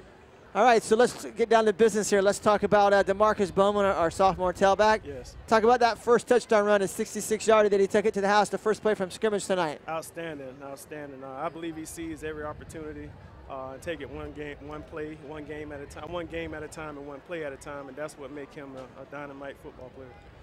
Okay, let's talk a little bit about his running style. We've had a lot of great running backs here at Lakeland over the years. Yourself back in the 90s. Yes. We've had, obviously in the 2000s, Chris Rainey. Then just the last few years, A.J. Davis, who's now up at Pitt. Yes. Talk about Bowman and compare his style to some of your style and those other guys' styles. Right. Well, I waited for tackles and guards to pull for the holes to develop. Pretty much I developed my own hole. That was my style. I either run around you, run through you, or run you over. You could definitely run through some guys. Yes, I did, and drag a few too. With Bowman though, and Chris Rainey had the jet speed and style and finesse as a running back, and AJ is it AJ Johnson? Davis. I'm sorry, AJ Davis, outstanding running back. He was a reader. He read plays, read the offensive lineman, read holes and patient. And very patient for the holes too. And cutback ability too. Yes, cutback ability, and he was outstanding, explosive running back too. But the thing about Bowman that I like, once he see a crease, he is gone. I'm talking about he don't look back. He don't think twice about it. He just take the shot and go, and that's what I like about him the most. Yeah, Tim and I have been talking about. To me, he's almost a little bit of a combination between A.J. Davis and Rainey. And Rainey, yes. I think he's a little faster than Davis. Yeah. But he's a little bit bigger than Rainey. Yes. And it's kind of combined some of the best of both their qualities. Right. I totally agree. So then looked like he rolled his ankle and was out of the game for a while, but he's back now. And did you see any effects there in the last few runs? Looks like he's okay to you? Yeah, it looks like he's okay. I see a little frustration in him, but he just have to be patient, keep working it, circulating the ankle, and the more he work it, the better he'll perform. Okay. What about Kudell Hall, the backup tailback? We've got some carries from him in there at the fullback position as well. Right. What do you see with he's also only a sophomore as well, another young running back. Yes, Kudell Hall is a great football player as well, outstanding, explosive running back. He reads the plays very well as far as the whole development, as far as the center guard and tackles. So he does a great job too. He fill in as much as possible, and he's a team player, and that's what made Kudell Hall great. So now let's talk about another component of running game from the wide receiver position, Antonio Whitehead, who had the touchdown run there, 15-yard on 4th and 2. Yes. Talk about that play. We saw that a lot against the pop cut. He had a couple of long touchdowns, including the game winner. Yes. Talk about that play that's become Coach Castle's maybe one of his favorite plays this year. Right. Mr. Whitehead he's a smart, very smart player. He waits for the holes to develop, and once he see a crease, he'll take off too, and that's what makes him very explosive as well. He's got that little spin move he likes to do. We haven't seen it tonight yet, but he's going to probably open it up a little bit in the third or fourth quarter. Those Apopka defenders were having nightmares after that game from the spin move. Yeah, but we're very graceful to win that game. And very fortunate. Yeah. Very fortunate and grateful for it. Yeah, no doubt. Yeah. All right, so Dale, what's new with you? You're still over at Crystal Lake, right? Yeah. That's middle? Yeah, still at Crystal Lake. And it's the name changed a little bit, right? It's a science. Yeah, Crystal Lake Middle School Academy of Science and Engineering. Okay. Yeah. And your assistant principal over there? No, I work with special needs students. Oh, special needs students. Okay. All right. But I am running for State House representative in 2018 primary in the midterm election. Okay. That's for the State House, you said? Yeah, that's for the State House for the state of Florida. But District 40 is all city of Lakeland and in corporate Lakeland. Okay, so that's next year, obviously. That's next year. So you already threw your name in the hat, your hat in the. Yeah. Your name in the hat. Yeah. I've been campaigning since Tuesday, November the 22nd, 2016, nonstop. Okay, all right. Yeah. All right. Yeah. Anything you want to share about kind of what your goal would be if you got elected? Well, my goal is to stay closely connected with the community, continue, if I'm able to, continue to attend Lakeland High School football games, be a great mentor for the student athletes and students of all, and just let Lakeland know that I care about them and just be visible as much as possible. Because I know it's a catch-22 because you have to attend state committee meetings and then the legislative session, but I would like to be visible as much as possible and be a great mentor, not just only to the Lakeland High School student athletes, but as a whole in District 40 and Polk County and possibly the state of Florida. Coach Castle, approaching 70, still going strong. Wow. Been almost 25 years since you played for him. Yeah. Just real quick, last question. What's one thing that you learned playing football like under Coach Castle that you still carry with you even today? The work ethic. Coach Castle taught me how to work hard. He installed in me that work ethic. A lot of people don't know where I got it from, but I got it going from my 9th grade year from Crystal Lake Junior High School at the time. Before junior high back in the day. Yeah, before it was converted to Crystal Lake Middle School. And I said, Coach, I want to make it. I want to be successful. I want to go to a big-time Division I school. And I had all these goals. And I met with him early in the morning before I went to class. And he said, well, son, you have to get out there 30 to an hour. You have to get out there 30 minutes early before practice, go over your plays, work hard, warm up, be the first person out there on the field, and practice hard, because if you practice hard and practice well, you will perform well in the game. And I took that with me, and I tried to be, I was very, very, very overzealous with my training efforts, and it took me a long way to earning an education because my parents didn't have the funds to send me to college, so I had to pay my own way. Yeah, well, getting a college scholarship is a great way to do that. Yeah, it is a great way to do that. It paid for a lot, a whole lot, yes. Well, Dale, thanks again for coming on the Harry Seafood Halftime Show and being my guest tonight. Thank you very much. Good luck with your campaign next year. Yes, sir. Thank you. So we'll take a short break and then we'll be back with you with the homecoming festivities. Thank you. God bless.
All right, so Jeff Goddard back with you here as the Harry Seafood halftime show rolls on. So you see Adam Adisha, offensive lineman for the Dreadnoughts, was second runner-up for King, and you just saw Robert Madden named the first runner-up for King.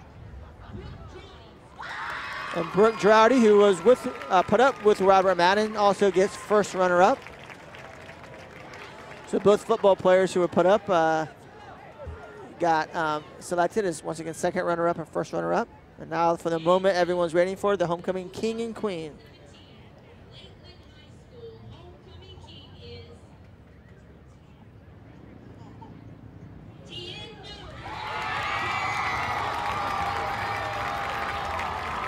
As you see the winner there, and he is very exciting, homecoming king. I cannot quite make out what his name was when they announced his name, but as you see there, he was full of excitement and emotion as he was named homecoming king.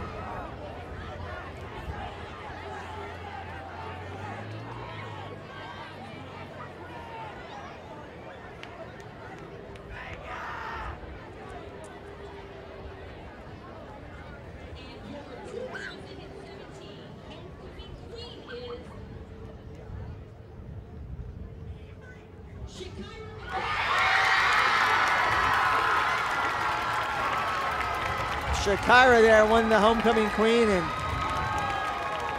the king and her were both put up together, and he sure was excited that she won, and they are your homecoming king and queen. Unfortunately, I cannot quite make out what his name was. My apologies on that. Homecoming is always a fun time at Lakeland High School, all the festivities, concluding with the homecoming dance tomorrow night at the Lakeland High School gym.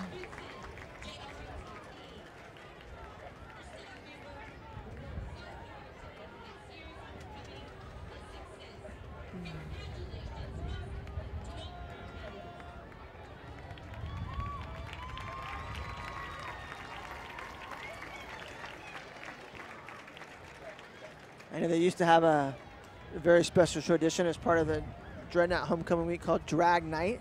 I'm not sure if they still do that, but that's where all the groups that put up candidates, they do skits to promote their candidates, and they a lot of times get shirts made as well. Usually they have themes of TV shows or movies or things like that. And it's usually historically has been put on the Wednesday night of Homecoming Week. I'm not quite sure if they still do that or not, but I know both my dad when he was in high school at Lakeland and myself, some 32 years apart, we both were kind of in charge of putting that production on. Drag Night at Lakeland High School, very fun tradition.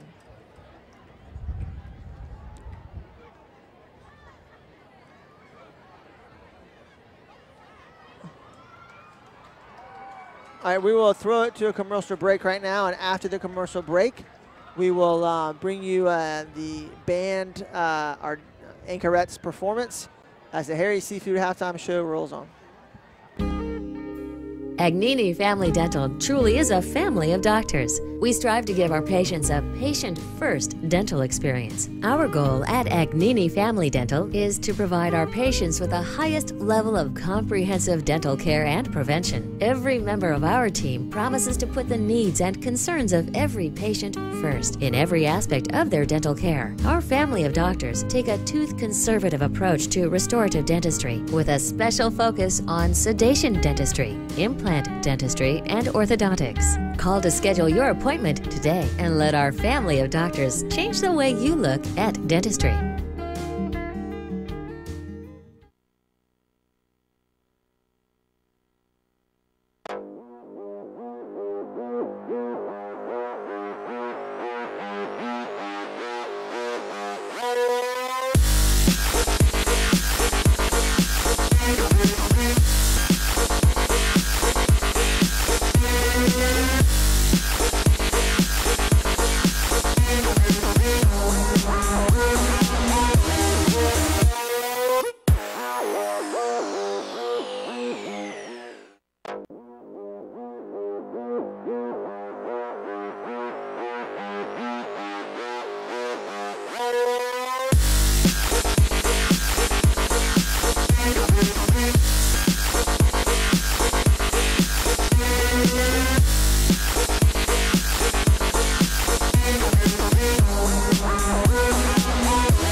I'm Doug Bernetti, and I've lived in this area most of my life. Just one look at the interstate says it all. More people mean more cars, and that means more accidents. It could happen to you.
Welcome back, Dreadnought fans. Getting ready to kick off the second half. Had some exciting times at halftime for homecoming. Always a great night.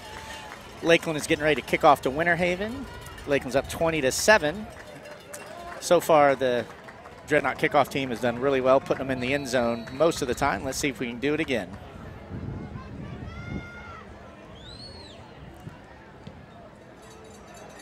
Another great kick. Actually went out the back of the end zone.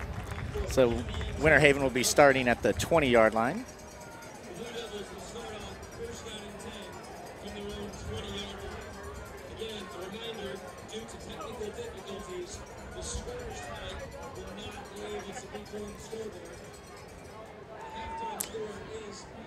Winter Haven is coming out to start the second half. Dreadnought defense is lining up.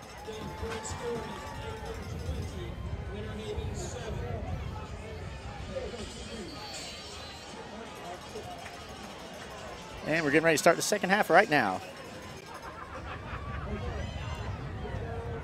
Another nice run there by Winter Haven to start the second half off. Oh, we got the referee stopping the clock for some reason. Looked like we had an injured Winter Haven player running off. Brings up second down and 2.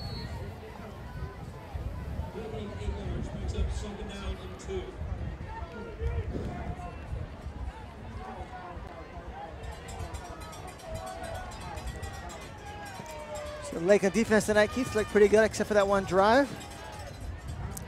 Yeah, it'd really be nice to see if they can stuff them here, get the ball back for the offense, and kind of extend that lead a little bit. Marlowe gets about 4 yards. I think he got enough for the first down.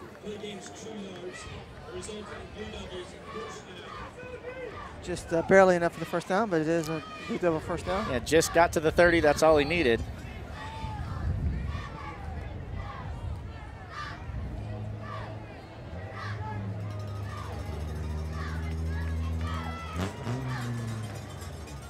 Shotgun, Pritchard takes a snap, rolls out to his right under some pressure there, and he dumps it off to his running back. And he stepped out. He stepped out. There we go. Looked like he was trying to tightrope that sideline. Tyrese England, their fullback. Let's see how many yards they gave him. Almost 6 yards. So let me bring him a second, only about 4.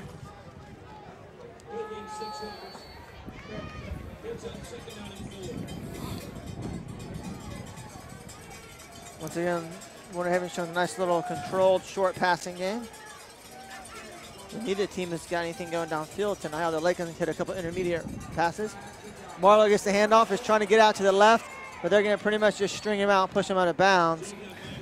I think Jack Smith will get credit for that tackle, as he was nearest him as he ran out of bounds, so that's only going to be about a no gain, so 3rd and 4. Yeah, that was a great job by our defensive end there on the right-hand side. Just kept pushing his blocker, pushing him laterally, making the running back keep going wide, and the pursuit got him and the sideline got him. It'll be nice to see if Dreadnoughts can't stiffen up here, hold this, and get the ball back for the offense. Yeah, Winter Haven showed no ability to run outside the Dreadnought side. Dreadnought defense doing a great job in that department. Pritchard takes a snap, quickly throws out to the right flat and overthrows his intended receiver, number 6, Carlos Sneed, as Jack Smith of his linebacker position had very good coverage there. It'd be interesting to see in college if perhaps they look at converting Jack to like a maybe strong safety. You know, very good football player, but not all that big. Although 6'2", 210, certainly you can add some weight in college and play linebacker, outside linebacker that size. He could, or like you said, just be a big, strong safety playing down and run support as well. Great tackler, got a great nose for the ball. Really good kid, too, really good kid. I had a chance to talk to him a few weeks ago. He told me he's actually hoping to earn an offer from the Gators. So, blocked it. Great field position, great block. I thought we were going to have a chance to block one. Yeah, Lakeland's had plus field position pretty much the entire night. So 10:43 to go in the 3rd quarter. Your score, Lakeland 20, Winter Haven 7, as the Dreadnoughts look to add to the lead. If you're just joining us, Lakeland scored the first play from scrimmage, a 66-yard jaunt by DeMarcus Bowman. And then Winter Haven tied it a couple drives later in a nice long drive. And since then, Lakeland has tacked on 2 more touchdowns and is up 20-7 as Thomas is under center in the I formation. the pitch to Bowman after he faked it to Hall. And I started to say he broke the tackle, and he kind of did, but he was not able to keep his balance. So that tackle will be giving credit to Timothy Lowry, as he was able to get enough of his hands on Bowman to bring him down. Like that play call, I love that. Fake it to the fullback and then pitch it to the. Yeah, that's a great play. Just didn't quite get it blocked enough, but still a positive play. Got 2nd and 7 now. I haven't seen that play as much this year as in some past years, but definitely like that play call.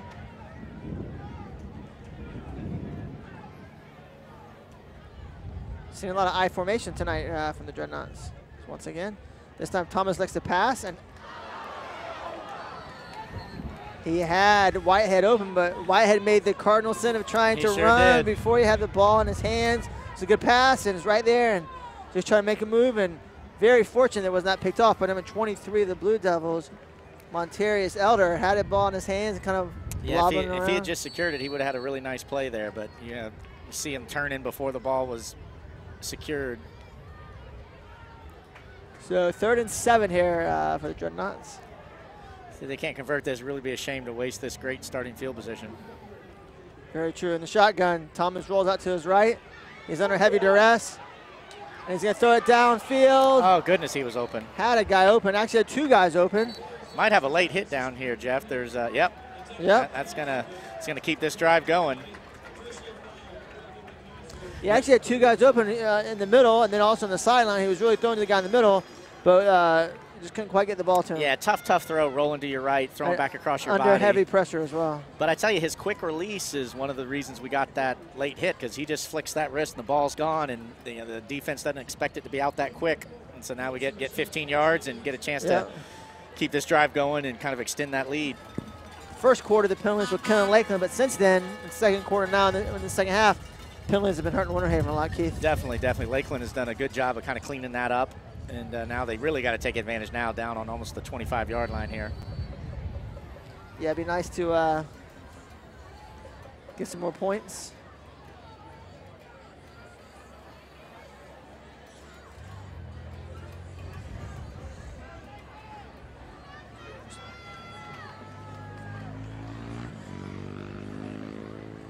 Yeah, that's going to be a false start against Lakeland. So, Keith, this year, I don't know if you're familiar with the new format with the playoffs. No longer does the district runner-up automatically get in the playoffs. District champion is guaranteed, but then after that, it's all about this point system, which I don't think anybody can really explain how that point system works. Yeah, I've talked to a couple people about that, Jeff, and no one seems to have a clear idea how that's going to work. Of course, obviously, Coach Castle would tell you, let's just win the district, and we don't have to worry about it. We're in the playoffs. But I think it needed to happen. We had too many times a second-place district team was a 3 or 4 win team, and there was clearly a much better team in a competing district that didn't get a chance. No, that's a good change for sure. So 1st and 15 here from the Dreadnoughts. I think we're having 31. Thomas fakes the handoff and hits Keon Zipperer, but he's not going to get much. He's going to get about a 3-yard gain down to the 28-yard line to bring up 2nd and 12. As Winter Haven has defended those short passes pretty well. I'd really like to see him take Zipperer up the seam. He's just such a big target, so athletic. So it's tough running that out pattern, because if they come up and hit you at all, it's tough to shake that tackle and turn it. You just need a good seamstress for that one. A Zipperer up the seam. That's right. But no, going back to the playoff change there in the format. So, a flag is going to be a legal substitution against Lakeland. So that's going to back him up, make it 2nd and 17. So just got 12 guys out there. You can't do that. Winter Haven tried to play a 10 earlier. Now we try to play a 12. Right. So, yeah, just unfortunate there. Just as I said, the penalties were getting better. And now they were hurting Winter Haven. Lakeland has penalties here on this possession, 2 of them.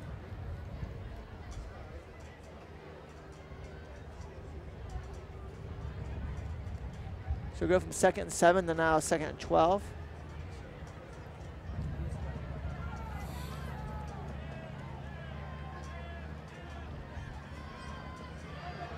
Oh, there he is. Oh, he overthrew him. He had him. Yeah, he's a little off tonight, He's the last couple of plays ago there, underthrew on the rollout, at that time overthrew. Well, just like we're talking about kicking with the wind, throwing with and into the wind is a challenge as well, and he's got such a strong arm. You just get it up into that wind a little bit, it's going to sail on you. And you typically don't, you know, here in Florida, you know, you typically don't have a lot of opportunities to work on that. You know, we don't have a lot of wind typically. See, the Dreadnoughts can't convert this 3rd and long. Yes, I said 2nd and 12. It was actually 3rd and 12. Excuse me, 2nd and 17, so now it's 3rd and 17. Thomas looking for that wide receiver screen, not there. Oh, great play. What a catch. Great play. Is that Zipper? That is. That's what you wanted, yep. Zipper over the middle, but there is a flag, I think. I think it's going to be pass interference on Winter Haven. That should stand for us. Let's just hope they didn't get Zipper for pushing off.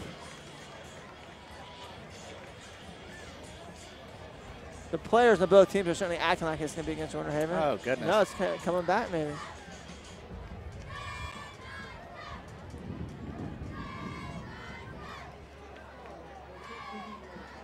Or we might be able to do it on the kickoff. Yeah, let's see. I think that is pass interference. Yep. Touchdown's good. But you can't assess that. Why? I don't think so. He was pointing that usually when they point to the middle of the field, that's what he means. But I if don't it's a think late hit, you can do it on the kickoff, but not a pass interference. I wouldn't think so. Be interested to see if they do that. Unless there's one of those other funky differences between high school and like college and pros. You know, but I don't think in high school you can do that. No, I've never heard of that. But that's what he was pointing at. There you go, nice kick there. That time the holder did a good job. A little bit of a high snap, but got it down in time. Put it down.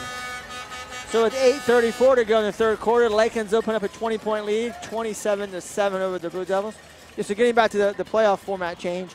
So looks tonight, if this score holds, it's looking like we're setting up a Lakeland-Kathleen showdown in 2 weeks for the district championship. But unlike in previous years, when the loser of that game would automatically be in the playoffs, it may not necessarily be the case this year. And the other, so that's going to make that game even more important than normal.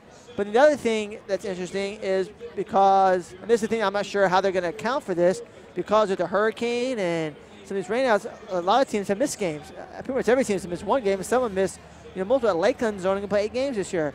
So then the question is, how are they going to make that equitable? If one team's played 9 or 10 games, the other team only played 8, So it's going to be interesting to see how they do that. And look at that, they applied the penalty. I've never seen that before. I've never seen that either. But then again, a few weeks ago, we saw that crazy play with the pitch back to the offensive line. I don't think that was legal either, but. Look at that, he put it through the uprights. Can we get a point for that? Can we get the extra point back we missed to make it 28-7 now? You just want to get that on his tape to show the college coaches he can hit it from 55 yards.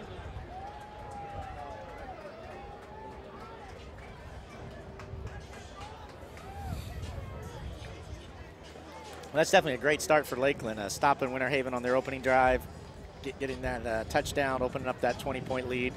Defense just needs to kind of build on that momentum. Don't let Winter Haven back in this game. Yeah, Lakeland's really taken over control of this game. Late in the 2nd quarter, now in the 3rd quarter. Pitcher takes a snap, fakes it, rolls to his right, has the tight end open for the first time in the night. He's tried to throw to him numerous times, and he finally gets him, and that's going to be about a 18-yard gain or so, depending on where they spot it exactly. Yeah, they really kind of took advantage of the aggressiveness that the Dreadnought defense is playing with and got them going with that misdirection. That was a really good nice play. Play call there.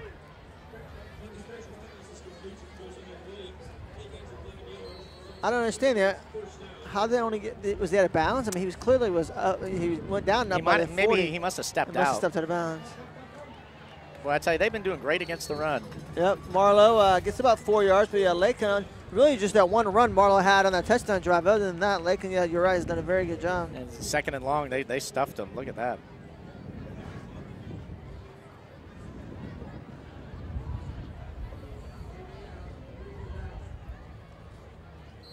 I actually, I thought I misread the yard line when he got tackled. I thought he got 4 yards, but you're right, he got nothing. 2nd and 10. Here comes the Wildcat. England's going to take the snap. Oh, good play. And he thought he had a hole there, but Robert Madden and Carlos Best said, not so fast, my friend. Great reaction. Quote Lee Corsa. Yeah, it looked like there was a hole there, Jeff, but boy, they filled that hole quick, made a nice tackle, and so now 3rd and long again for Winter Haven.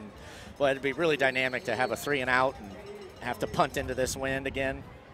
Yeah. It didn't work out good for Winter Haven. They had to go into the wind back-to-back quarters here, By the time Lakeland goes in there win the 4th quarter, they're going to be just running the ball to, pound the ball to run the clock out. Yeah, the way the game Exactly. is going.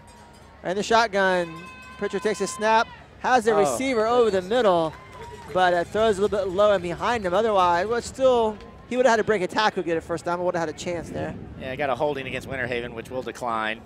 Yeah, we'll decline that, no doubt. And even there with the holding, Lakeland still got a little pressure on Pritchard as well and made him get rid of the ball quick. Yeah, great job by the Dreadnought defense again. Which I know that's the right decision to decline the penalty because it's 4th and 8. But with the wind and everything, I would have almost been tempted to take him back him 10 yards even farther back. As Finley Graham is interesting to see what he had. Of course, we blocked the last one, Jeff. So it'll be interesting to see if we come after this or if we play kind of really punt struggling return. tonight, yeah. So Finley Graham's going to be back around his own 43, 40, 42-yard line to receive this punt.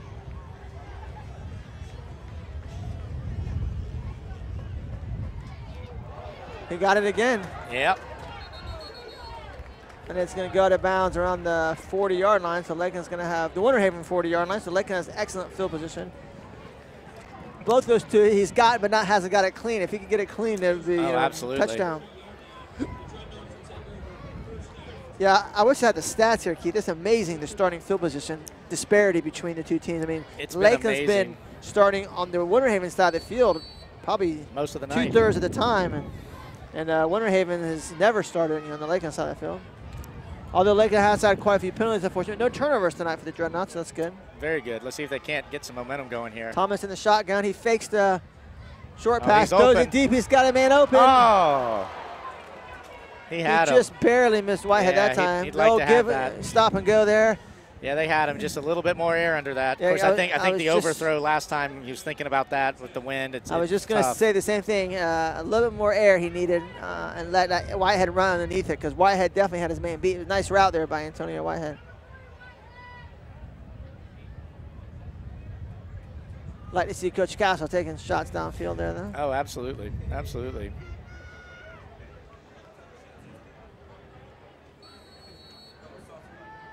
If we can stay healthy, Keith, the rest of the year in the playoffs, kind of get the feeling this could be a special year for Lakeland. Maybe a little deeper in the playoffs is a distinct possibility. They definitely have the capability to do that. Just got to stay focused and keep getting better each and every week. Oh, that's a nice screen right there.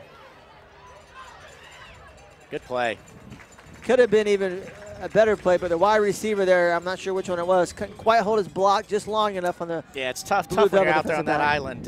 You don't want to get called for holding. Yeah. You're trying to block for a long time, but that was a nice play. Took advantage of Winter Haven's rush, got a first down. And that's not something you see a lot from Lakeland, the screen pass to running back, but great play call there by Coach Castle. Enough for a Dreadnought first down, so they got the ball at the Winter Haven 29, so about 11-yard gain on that play. 1st and 10 for the Knots. And Guevars really did a nice job of letting the rush come to him before delivering that pass, so the defensive linemen were not a factor in the play at all. Textbook screen. Very nice. Another stop and go. And that time, a good coverage by Winter Haven. They didn't fake him out that time. Yeah, good coverage and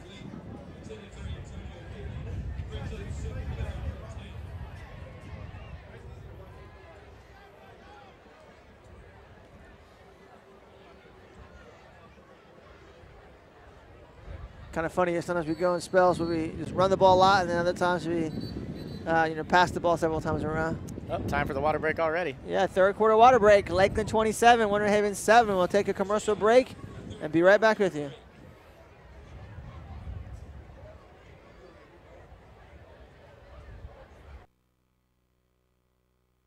And when it does, you may not be ready. But at Bernetti PA, we're ready. We have done this every day for over 20 years. We fight to recover compensation for our clients' car repairs, medical bills, and lost wages. Plus, we deal with the insurance companies so clients can get back on the road. Call 1-800-BERNETTI. We're ready. All right, back with you here at Bryant Stadium.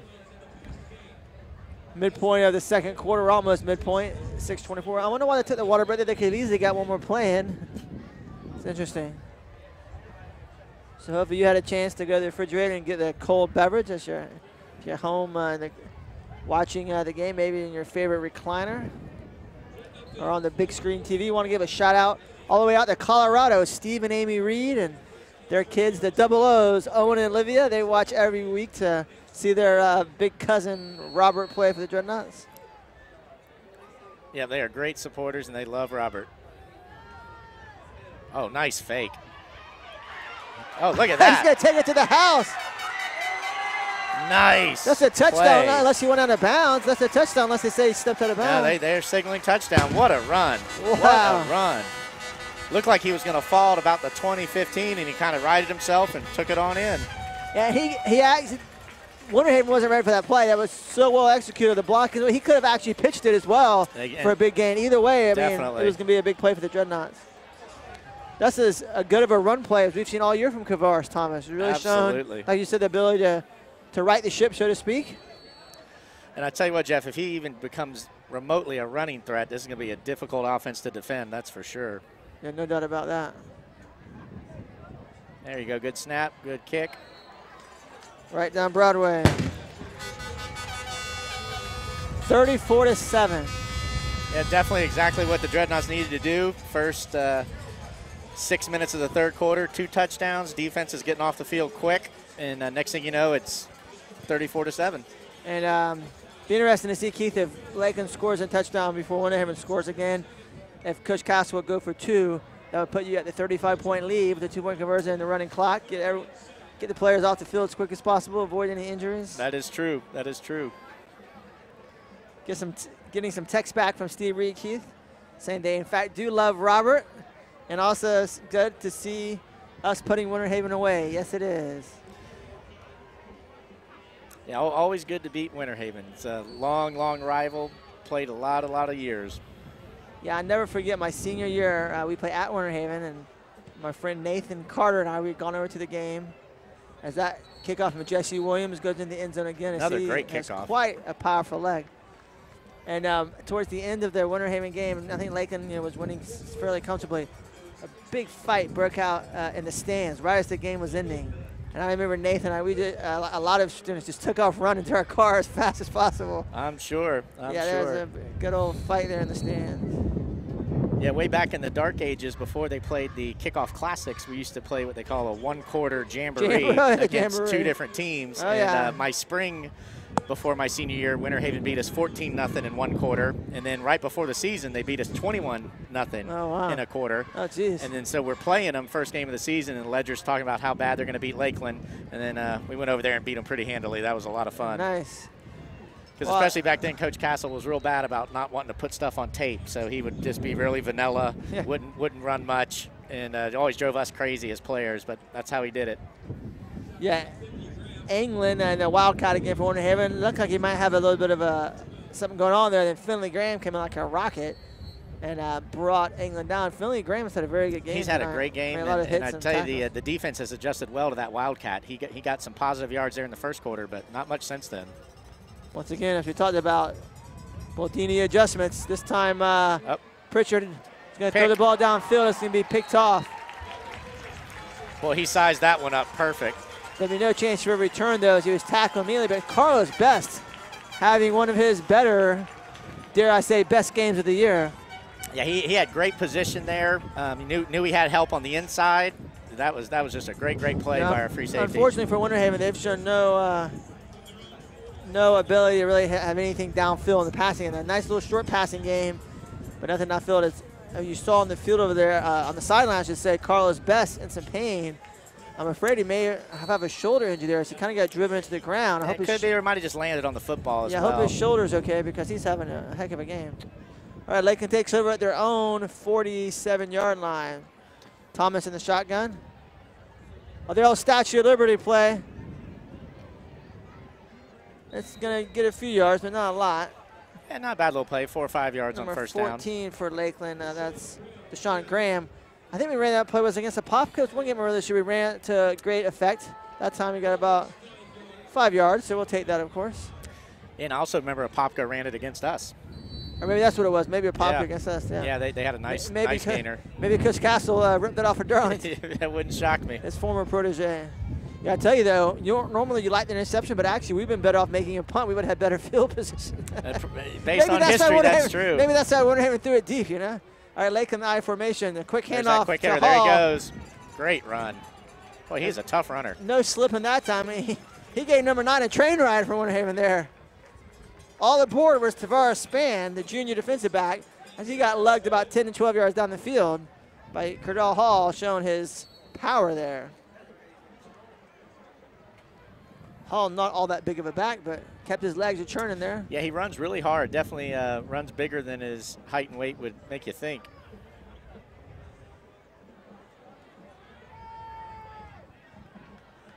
So Lakeland back in the I formation. One wide receiver to the left and one to the right.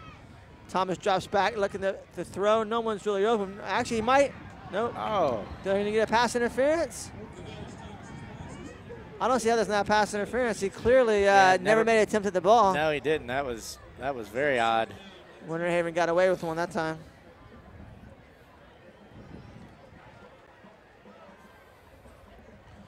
Our good friend Keith Cornea just texted and brought up a good point, really saying our defense is winning the game for us tonight, really controlling the line of scrimmage and the field position and getting Lakeland great field position routinely tonight.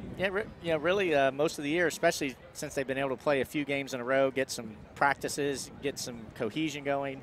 That, as we talked about earlier, the start of the season was just so disjointed. Yeah, it was really tough. Oh, he was open, just kind of short hopped it. One thing that Thomas is. Is it a penalty? Yeah, they called holding, but looks like Winter Haven's going to decline it and take 3rd and 10. I think I'd take 2nd and 20 personally. I would too, especially with Lakeland. Well, I'm surprised. Yeah, I agree with you. I'm surprised they declined it. It'd be interesting to see if we get a little bit closer if Castle goes for the long field goal with the win. That'd be exciting. That would be kind of neat. Especially up 34-7. He might just to see what happens. See if Williams can do it. Yeah, Thomas, they had the great one roller going, very talented. One thing that I think against the better teams, especially in the playoffs, he's got to become a little bit more consistent. Yeah, at times he throws the ball real good, has great moments, but at times, some simple pass like that he's not completing. So he's got to get a little more consistent, I think, if Lakeland's going to really make a deep run in the playoffs. That's a great point. I know he has it in him because you've seen him make some spectacular plays.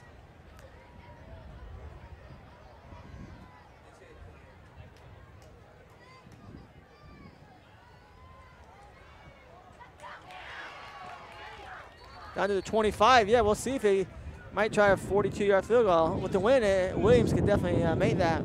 Looks like we got a Winter Haven player down holding his leg. Now, see, that's a great play there by Thomas under heavy pressure.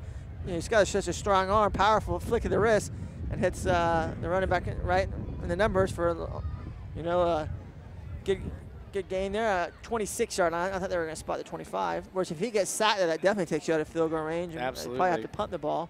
So now if you coach Cass, you have an option. It's only 4th and about 3 or 4, about 4th and 3.5. Looks like he's going to go for it. Yeah.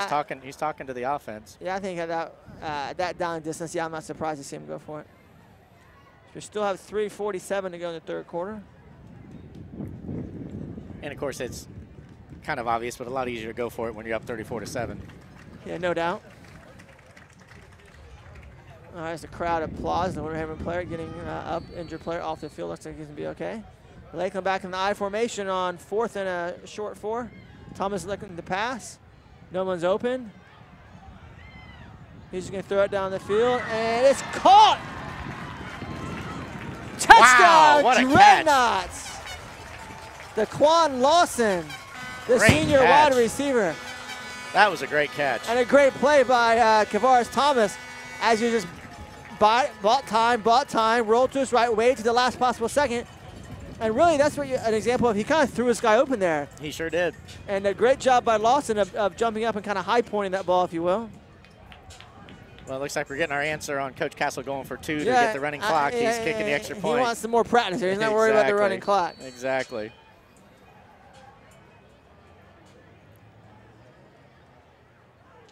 As Williams is ready to line up to kick this. Extra point. And it's going to be up and right off. No, not off the scoreboard, but right down the middle. So 41-7 now, Lakeland up. But the way things are going, they're going to probably get a 35-point lead fairly quickly anyways. Especially with Winter Haven still going to the win. Absolutely. I tell you, ever since it was 13-7, missed that field goal, looked like it might be a tight game, the Dreadnoughts have just taken control. Yeah, that was a good of a touchdown pass. You'll see great pass, and like you said, great catch by Lawson, climbing the ladder and getting that.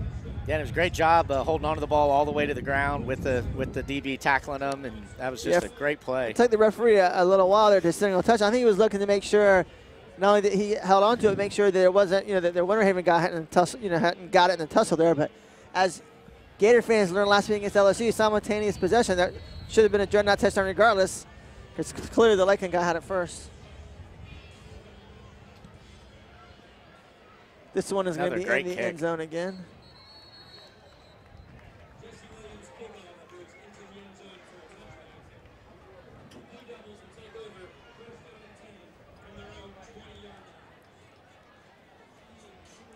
Want to give a shout out to Tim Conti. Not sure if he's watching the game up in North Carolina.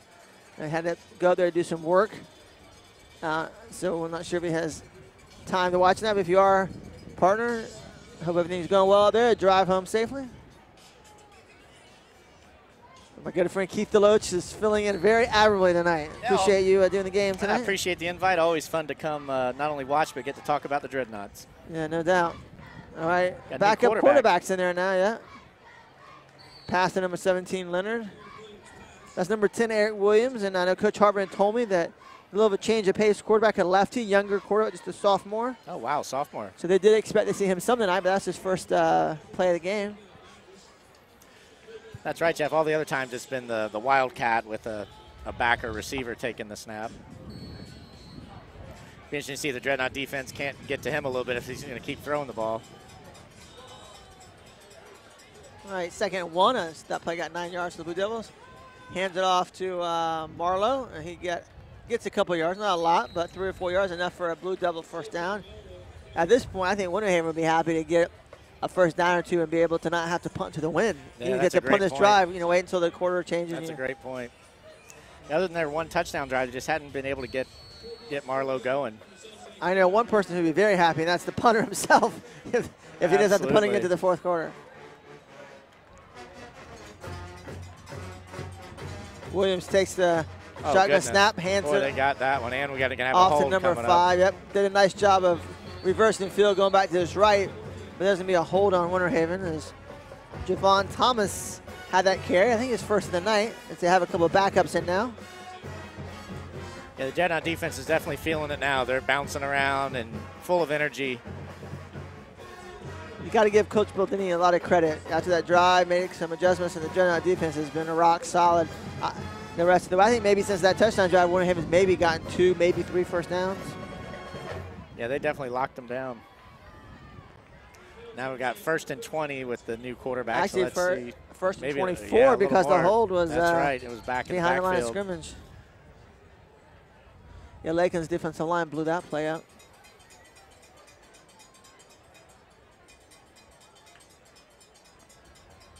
Williams is going to keep it. Oh, goodness. They got on him I quick. I thought he fumbled for a second, but he did not. And she kind of faked like it to be a pass play. Then he quickly, I think it was a design run play, but I didn't get very much on that play at all. No, the defensive line was all over that one. And really, defensive line has had a great game the whole night. Yeah, the front 7 is just really good for Lakeland this year. And the secondary, I think, has progressed as the year's gone along and gotten better. Experience. Pretty young in the secondary. And they are. They definitely seem to be maturing and getting a little bit better each week. Even the seniors are kind of new spots and everything. I tell you, if I'm Coach Castle, I might use the timeout here to make him punt before the third quarter ends. I guarantee if it was a tight game, he would for sure. Yeah, no doubt.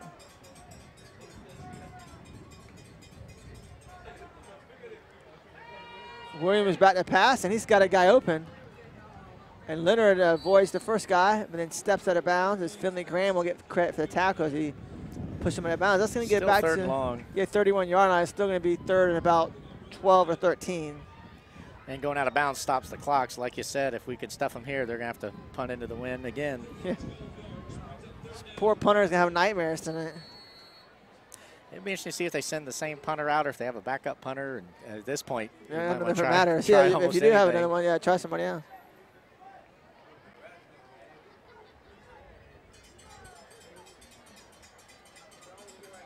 So 3rd and 13 for the Blue Devils with 1:31 to go here in the third quarter. Williams, the backup quarterback, takes a snap in the shotgun. Oh, he almost picked that off. That's Zipper again, like you said in there, the passing down, and he deflected the pass, and if he could have came up with it, he would have waltzed into the end zone. He sure would have. Well, he's been a real weapon on those obvious passing downs. Yeah, you know, Lakeland, the last couple of years used James Robinson a lot as a two-way player, and that's a great point. Yeah, and now you're seeing Keon Zipper getting the same opportunity.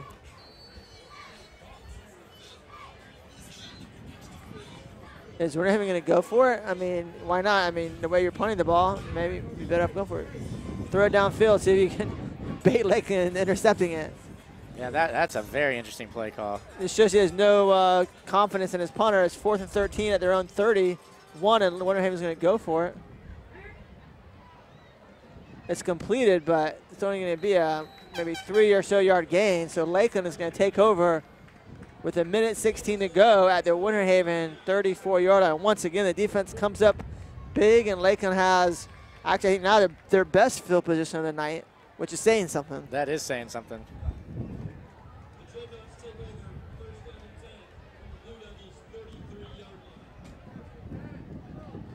Lakeland had 20 points in the first half and 21 in the third quarter, and a chance to get more here. It's just still $1:16 left to go before we go into the fourth quarter. Yeah, I know you've been struggling punting, but that was definitely a peculiar call there. Yeah, and then the play call is like a 3-yard pass. You know, I at least thought you would have taken a shot downfield. Lakeland in the I formation, the quick handoff to Hall. Like just like the play in the last drive with him dragging number 9. That has been a great play tonight. Tavares Span did get him out a little quicker this time. Only went for about a 5-yard train ride instead of about a 12-yard. And 1, maybe 2nd and 2. That's just a great getting that chunk yardage on first down. Just makes everything so much easier. And that's the advantage of having a tailback there in there at the fullback spot. You know, if that hole's open, he's going to be able to hit it hard and more speed than your traditional fullback. And it really helps because he's also a great blocker. So he can truly be your fullback, and like you said, still have that breakaway speed. This time Thomas in the shotgun with Bowman to his right. He hands off to Bowman, and Bowman spins away from number 45 and then brought down by number 52, their star defensive lineman, Willie Lane. We haven't really heard his name a lot tonight, but great tackle there by that was a good play there. Mr. Lane. That's going to probably be the last play of the third quarter. I think Coach Castle will be content to let the clock wind down. Yeah, he won't run a play here. So your score heading into the fourth quarter, Lakeland 41, Winter Haven 7. Lakeland in control of this one, and their first play of the fourth quarter will be a 3rd and 4 at the Winter Haven 27-yard line. We'll take a short commercial break and be back with you.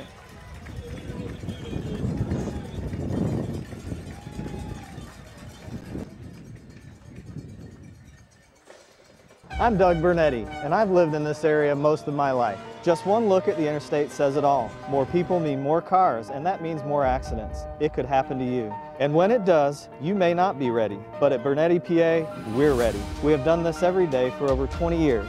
We fight to recover compensation for our clients' car repairs, medical bills, and lost wages. Plus, we deal with the insurance companies so clients can get back on the road. 1-800-BERNETTI, we're ready.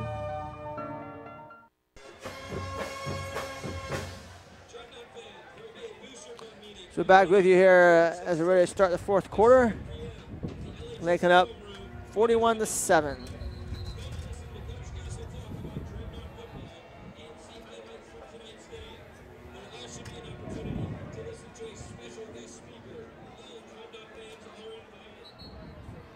Keith, one thing that we need to be thinking about is each week Tim and I do the players of the game on offense, defense, and special teams. And as I go down to the field to do some interviews after the game, I'll let you make those announcements. The Nini Family Dental post-game show.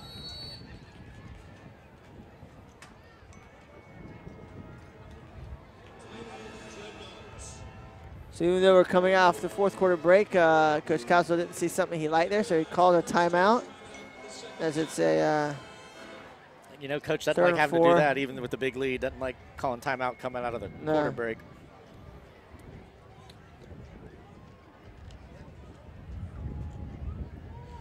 So one thing, Keith, that I've been thinking about this year compared to maybe past years,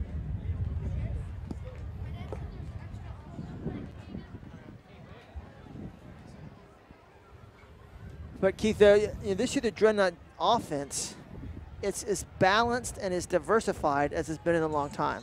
You know, you got the tailback and Bowman. But you got Whitehead, you know, the wide receiver. You got the run game with him. Is this time to hit Hall at the middle? Look at that. Great run. Yeah, hit Hall hard right in the middle. So you got that going along with Bowman. You got the run game with Whitehead. You got a quarterback who can throw the ball, but as you saw, that he can run the ball also. You have several good wide receivers. You got Zipper. I mean, it's a very balanced and well, diversified offense. And they just, I think more so than previous years, I think there's got a lot of different ways Coach Castle can go.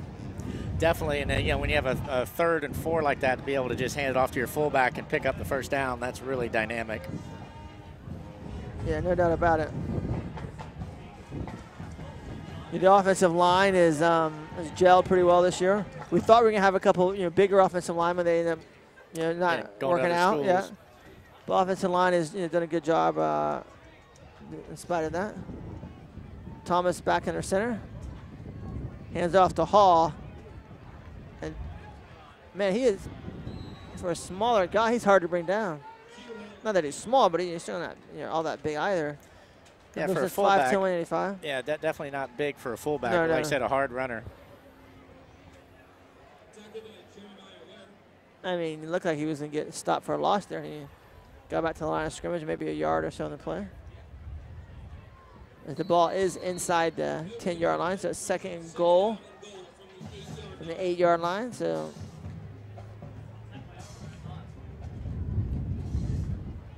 let's see what Coach Castle can dial up here as you got single coverage out here on the left. Could see a fade out here. There might be Zipper out there, I can't tell. There it is. Fade to the left. Did he catch that? He did. Wow. What a catch. What a catch. That was great. He squeezed that and held it. That's actually number 6, right? Wow. That's not Zipper, number 6, I believe. Jadarian West. That was a great kind catch. Of a back shoulder fade, if you will. He sure did. He went down there and got it. Now, that was a heck of a catch by Mr. West. Wow. So there's your running clock, 47-7. It's almost as if Kavaris Thomas heard me talking, but he's really stepped it up here since I made those comments about him needing to be more consistent. He's had an amazing second half. For sure. And really just, as all season, very calm, does a great job leading the team. He's definitely a cool customer, no doubt about that. Had that great touchdown run.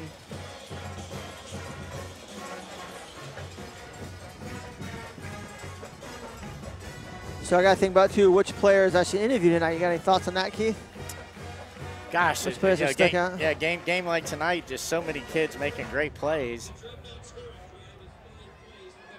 Certainly, Thomas would be an option, the quarterback.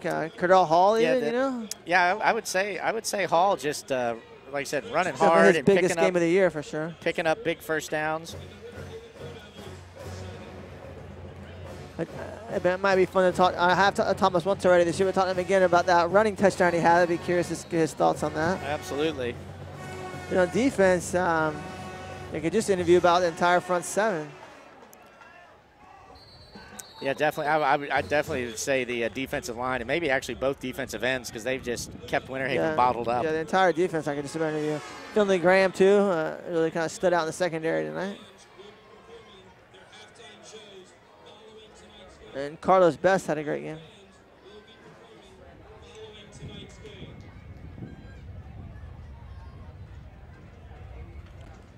Although I don't know with the bands performing after the game, it might be a little challenging to do those interviews. We'll see if we can get that done.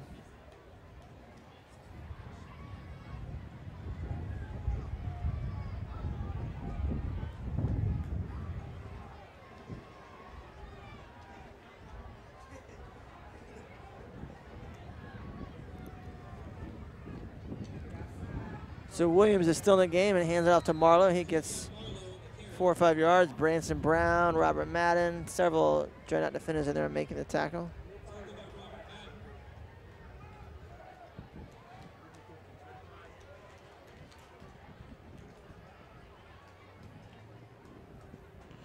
want to give a shout out again to Joe Mauder and Michael Reese with Grassroots Sports. Really appreciate champion. And as Joe said, the Dreadnoughts are playing good tonight and looking good. They sure are. And Just got a text, Jeff, from my dad. He's up on the Georgia-North Carolina line up in the mountains listening in. And I always kind of joke that I just happened to play a couple years for Coach Castle while my dad had season tickets for almost 30 years. Yeah, yeah. I actually started to ask you in the first half how your dad was doing, as Mr. Roy DeLoach is one of the big all-time Dreadnought fans. Glad they're tuned in tonight. Yeah, just this whole broadcast is so amazing. You know, people all over the country, and we've even had soldiers and airmen overseas logging in and watching and listening to the Lakeland Dreadnoughts. We often have people watching in over 40 states, and like I said, several countries overseas, which is pretty amazing as well.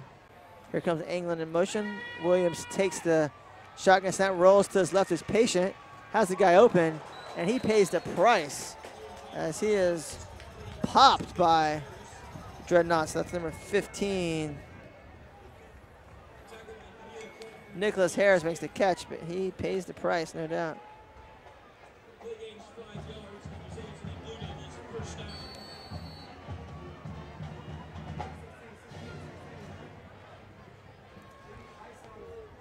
Joe Mauder just texted me. This might be a good slogan for this Dreadnought defense. He said, "Anchors down. This is an immovable defense." I like that. Sure is. Look, he's going deep. Oh, almost picked off.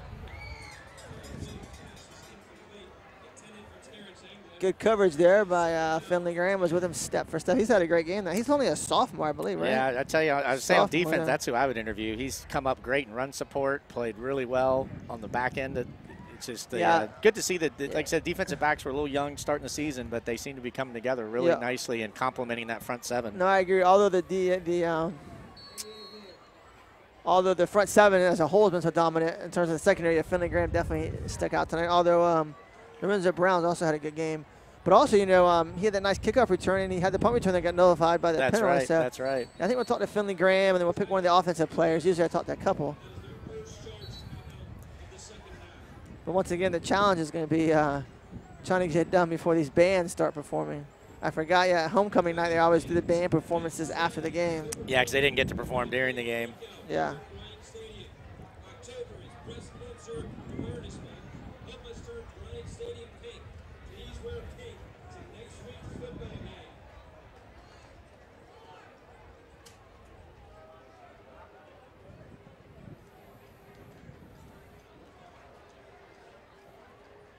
It's always kind of interesting to see a coach taking a timeout when you're down 48-7. Although the refs didn't give him much of a timeout, they kind of blew that whistle. The refs are ready to go home. It's 48-7. Yep, yeah, they're ready to get that running clock going again. Actually, I thought these texts were coming from Joe. They're from Grassroots Sports. They're actually coming from Wes Baldwin, who played here football for Lakeland back in the early 90s, 93 to 94. He's a boy, that was read really well. Marlowe, but that's defends very well by Robert Madden. As you said, he read it perfectly. Yeah, that was Robert Madden, and who was that with him? Was that Jason Hampton? Is that 26 out there? Yeah, I think maybe Hampton, yeah. Yeah, that was a great play. But Wes Baldwin is now a police officer up in Washington, D.C. Says he's always listening up there, so glad you're watching tonight, Wes, and sorry I misidentified you earlier. I like that slogan for the defense, anchors down. I love it, absolutely. They, like I said, the one touchdown drive, but that's been it. Now they got Winter Haven in 3rd and long yet again. Well, maybe we'll get a chance to see the punt with the wind, see what happens for the Winter Haven punter. He might go for it again. So setting up a big game in 2 weeks, Keith. Kathleen. It's always great to play Kathleen for the district championship at the end of the year. That's always very a great, exciting, great thing. Of course, Antonio Whitehead was a member of the Kathleen team last year, so that would be an interesting little subplot. 3rd and 11 for the Blue Devils here.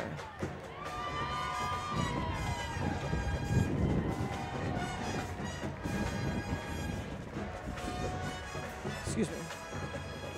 This is when Tim Conti always says, to play my favorite song, Horse. Oh, they're bringing the pressure. He's down. Williams kind of stumbles, but he was about to be tackled anyways as Trey Hutley, excuse me, I got the hiccups, and Robert Madden combined for the sack. They were in there quick, and that was actually smart just to go down. Don't risk getting blown up and fumbling down there. Smart play by the young quarterback. He's getting some good reps here as a 10th grader. 4th and long here, and I think they will punt. No. Well, Marlowe's back there. Is the running back going to punt, That's or maybe it's going to be a little trickeration here? Well, kind of like you said, almost anybody's going to potentially do better. That's for sure. Yes, they only had 10 guys on the field again, but now they got 11.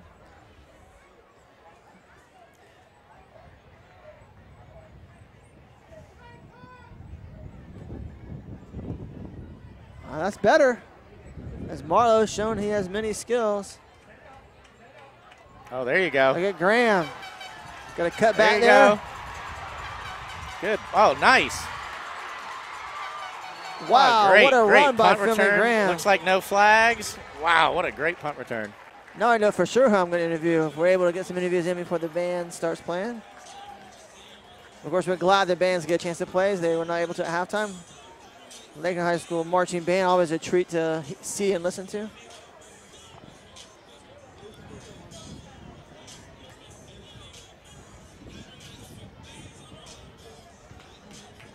See if Lakeland has the backup quarterback in. I would kind of expect him to at this point. But if not, then I think Thomas would just simply be handling the ball off. No, I think you're right, Jeff. Looks like the backup quarterback's going in. Who is that? 24?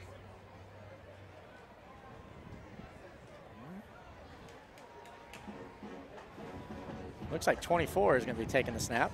Okay. And that is Sean Smith. They got him listed as a linebacker, but maybe he's backup also a quarterback. too.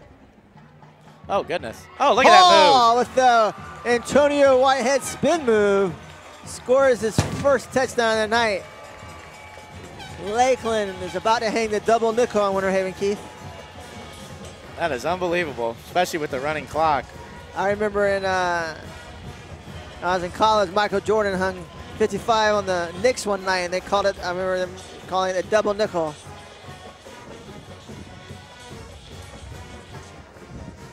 Lakeland's offense got off to a little bit of a slow start here tonight, but they certainly have made up for lost time in the second half. Absolutely. And Even with the running clock, they're getting some scores in. They're an extra point away here from scoring 35 points in the second half, and sure enough, as the score was 20-7 at half, and 35 more points tacked on by Lakeland in the second half. And actually, since Winter Haven tied it at 7, Keith, 48 unanswered points by the Dreadnoughts. Yeah, just been dominant on both sides of the ball once they kind of got settled down.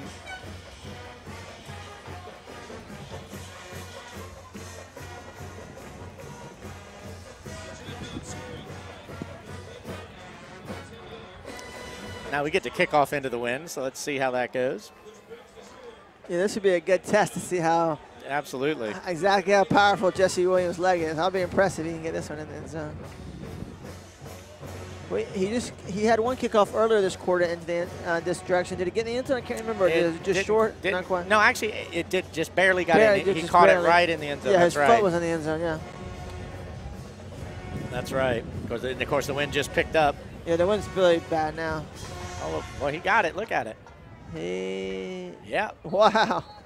That's impressive. Don't doubt Jesse Williams. I'll tell you, he's got a that is impressive. Cannon for a leg there.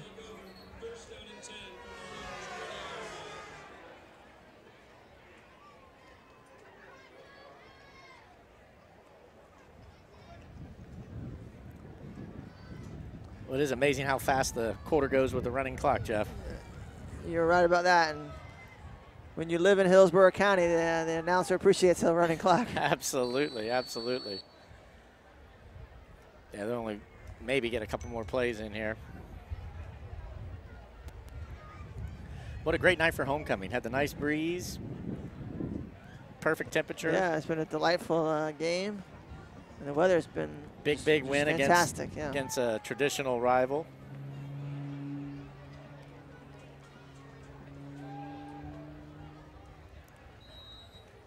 Incomplete pass there by Williams.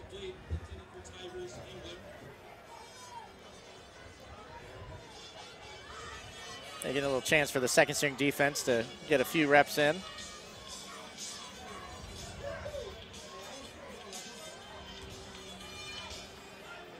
They're finally letting Marlowe come off the field. I think that's kind of nice of him, as much as he's been running around. Yeah, he's gonna be tired tomorrow morning. That's for sure. This should be it right here. Yep, it's under 10 seconds. That might be the longest play of scrimmage for the night for the Blue Devils. That'll do it. What a great win for the Lakeland Dreadnoughts on homecoming, No doubt about 55-7. And beating a rival to boot, as Lakeland with another dominant performance as they've defeated Polk County foes 3 weeks in a row, all by big margins. So Keith, I'm going to let you decide who should get the players of the game for offense, defense, and special teams. Yep. And maybe one of those guys might get the 2 players of the game. That's right. That's right. It's amazing. Go down here and see if we can get interviews real quick before the bands take over. Thanks again, Keith. I appreciate it.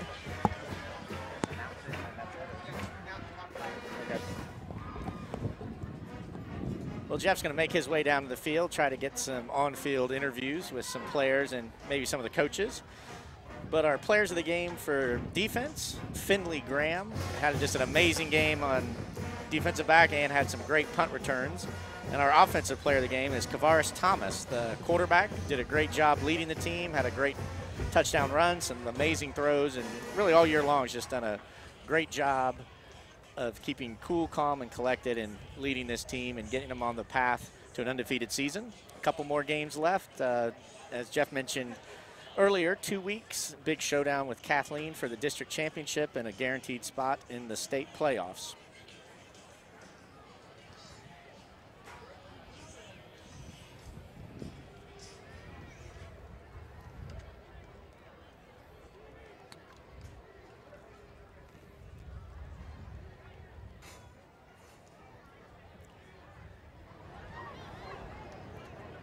Players are finishing up the post-game handshake, and pretty soon the family and friends will be out on the field congratulating the players on a great homecoming win. Just a great way to end the homecoming week. Every day there's something going on at the school, and now they got a great big win over Winter Haven to cap it off.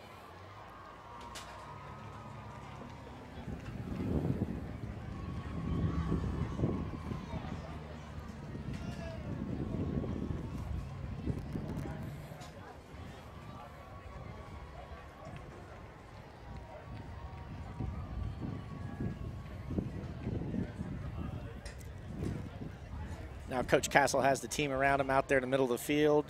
I'm sure telling them they did a great job, but as always, things he's going to find they need to work on next week before they suit up again next Friday night. Hopefully Jeff will be able to get down there and get some interviews in. Looks like the band is still up in the stands, so he should be able to make that happen for us.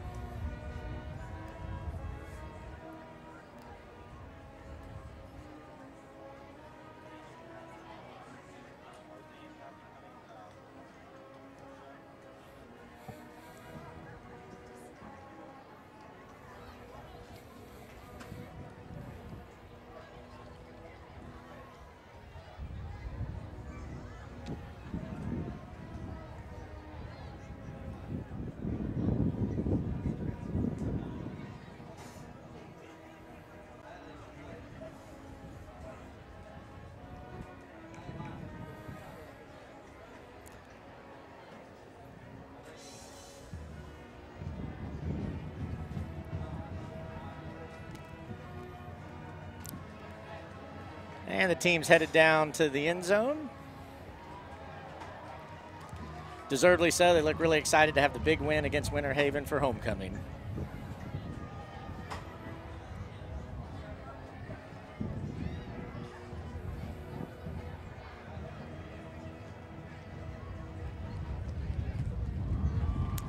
That looks like Jeff was able to get out onto the field. Should have an interview coming up here shortly. Looks like he was able to get Finley Graham.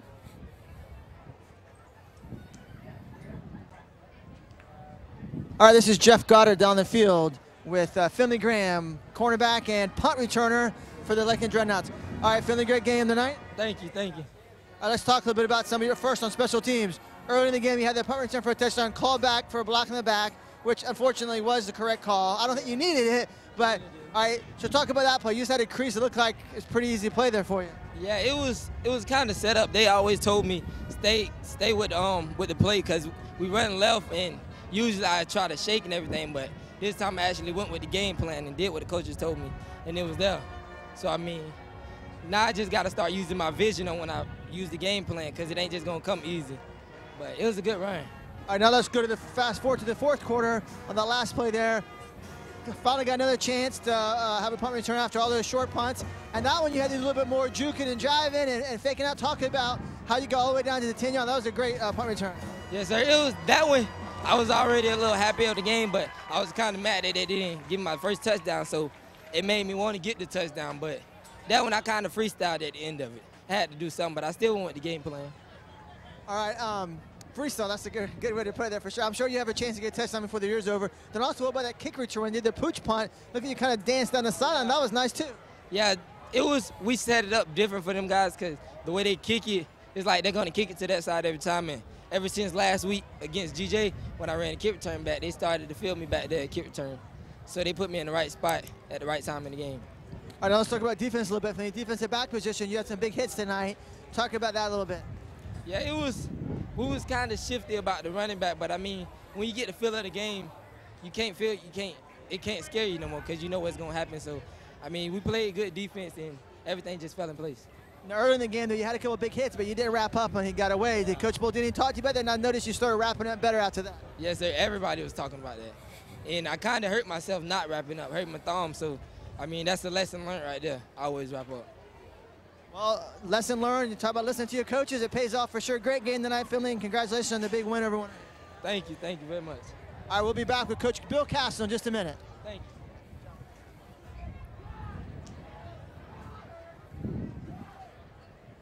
Ladies and gentlemen, just a reminder that both bands will be playing their halftime shows very shortly.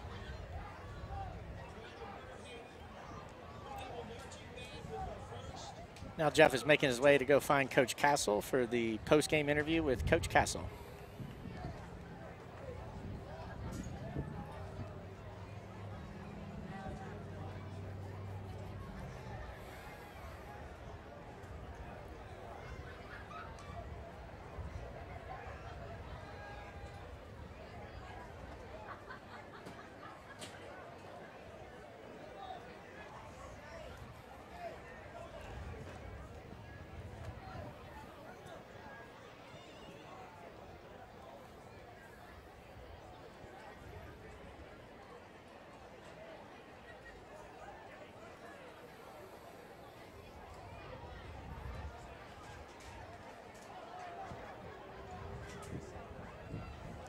Well, Jeff has found Coach Castle and bringing him over for the post-game interview.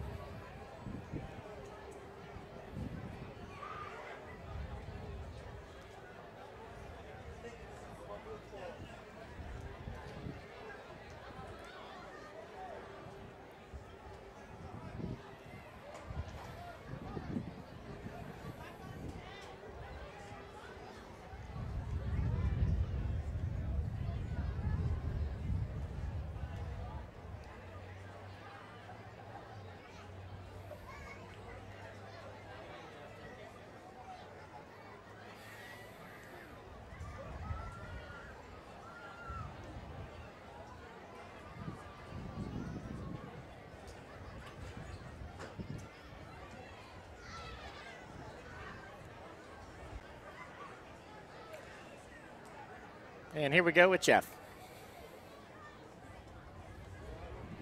All right, Jeff Goddard back on the field with victorious head coach Bill Castle for the Lakeland High School Dreadnoughts. Coach, great game tonight. You know, I'm really proud of our kids. We came out the second half. First half, I thought offensively, you know, we were making mistakes, penalties, and this and that. But the second half, you know, we really got to give defense credit. We had that win to our back the whole third quarter. And Jesse was putting them in the end zone, and our defense was holding 3 out, you know, and we just had great field position. What can you say right there? So, but our offense, second half, took advantage of it. It seems like sometimes Kavaris Thomas can be a little slow to get started, but kind of found his footing there in the third quarter.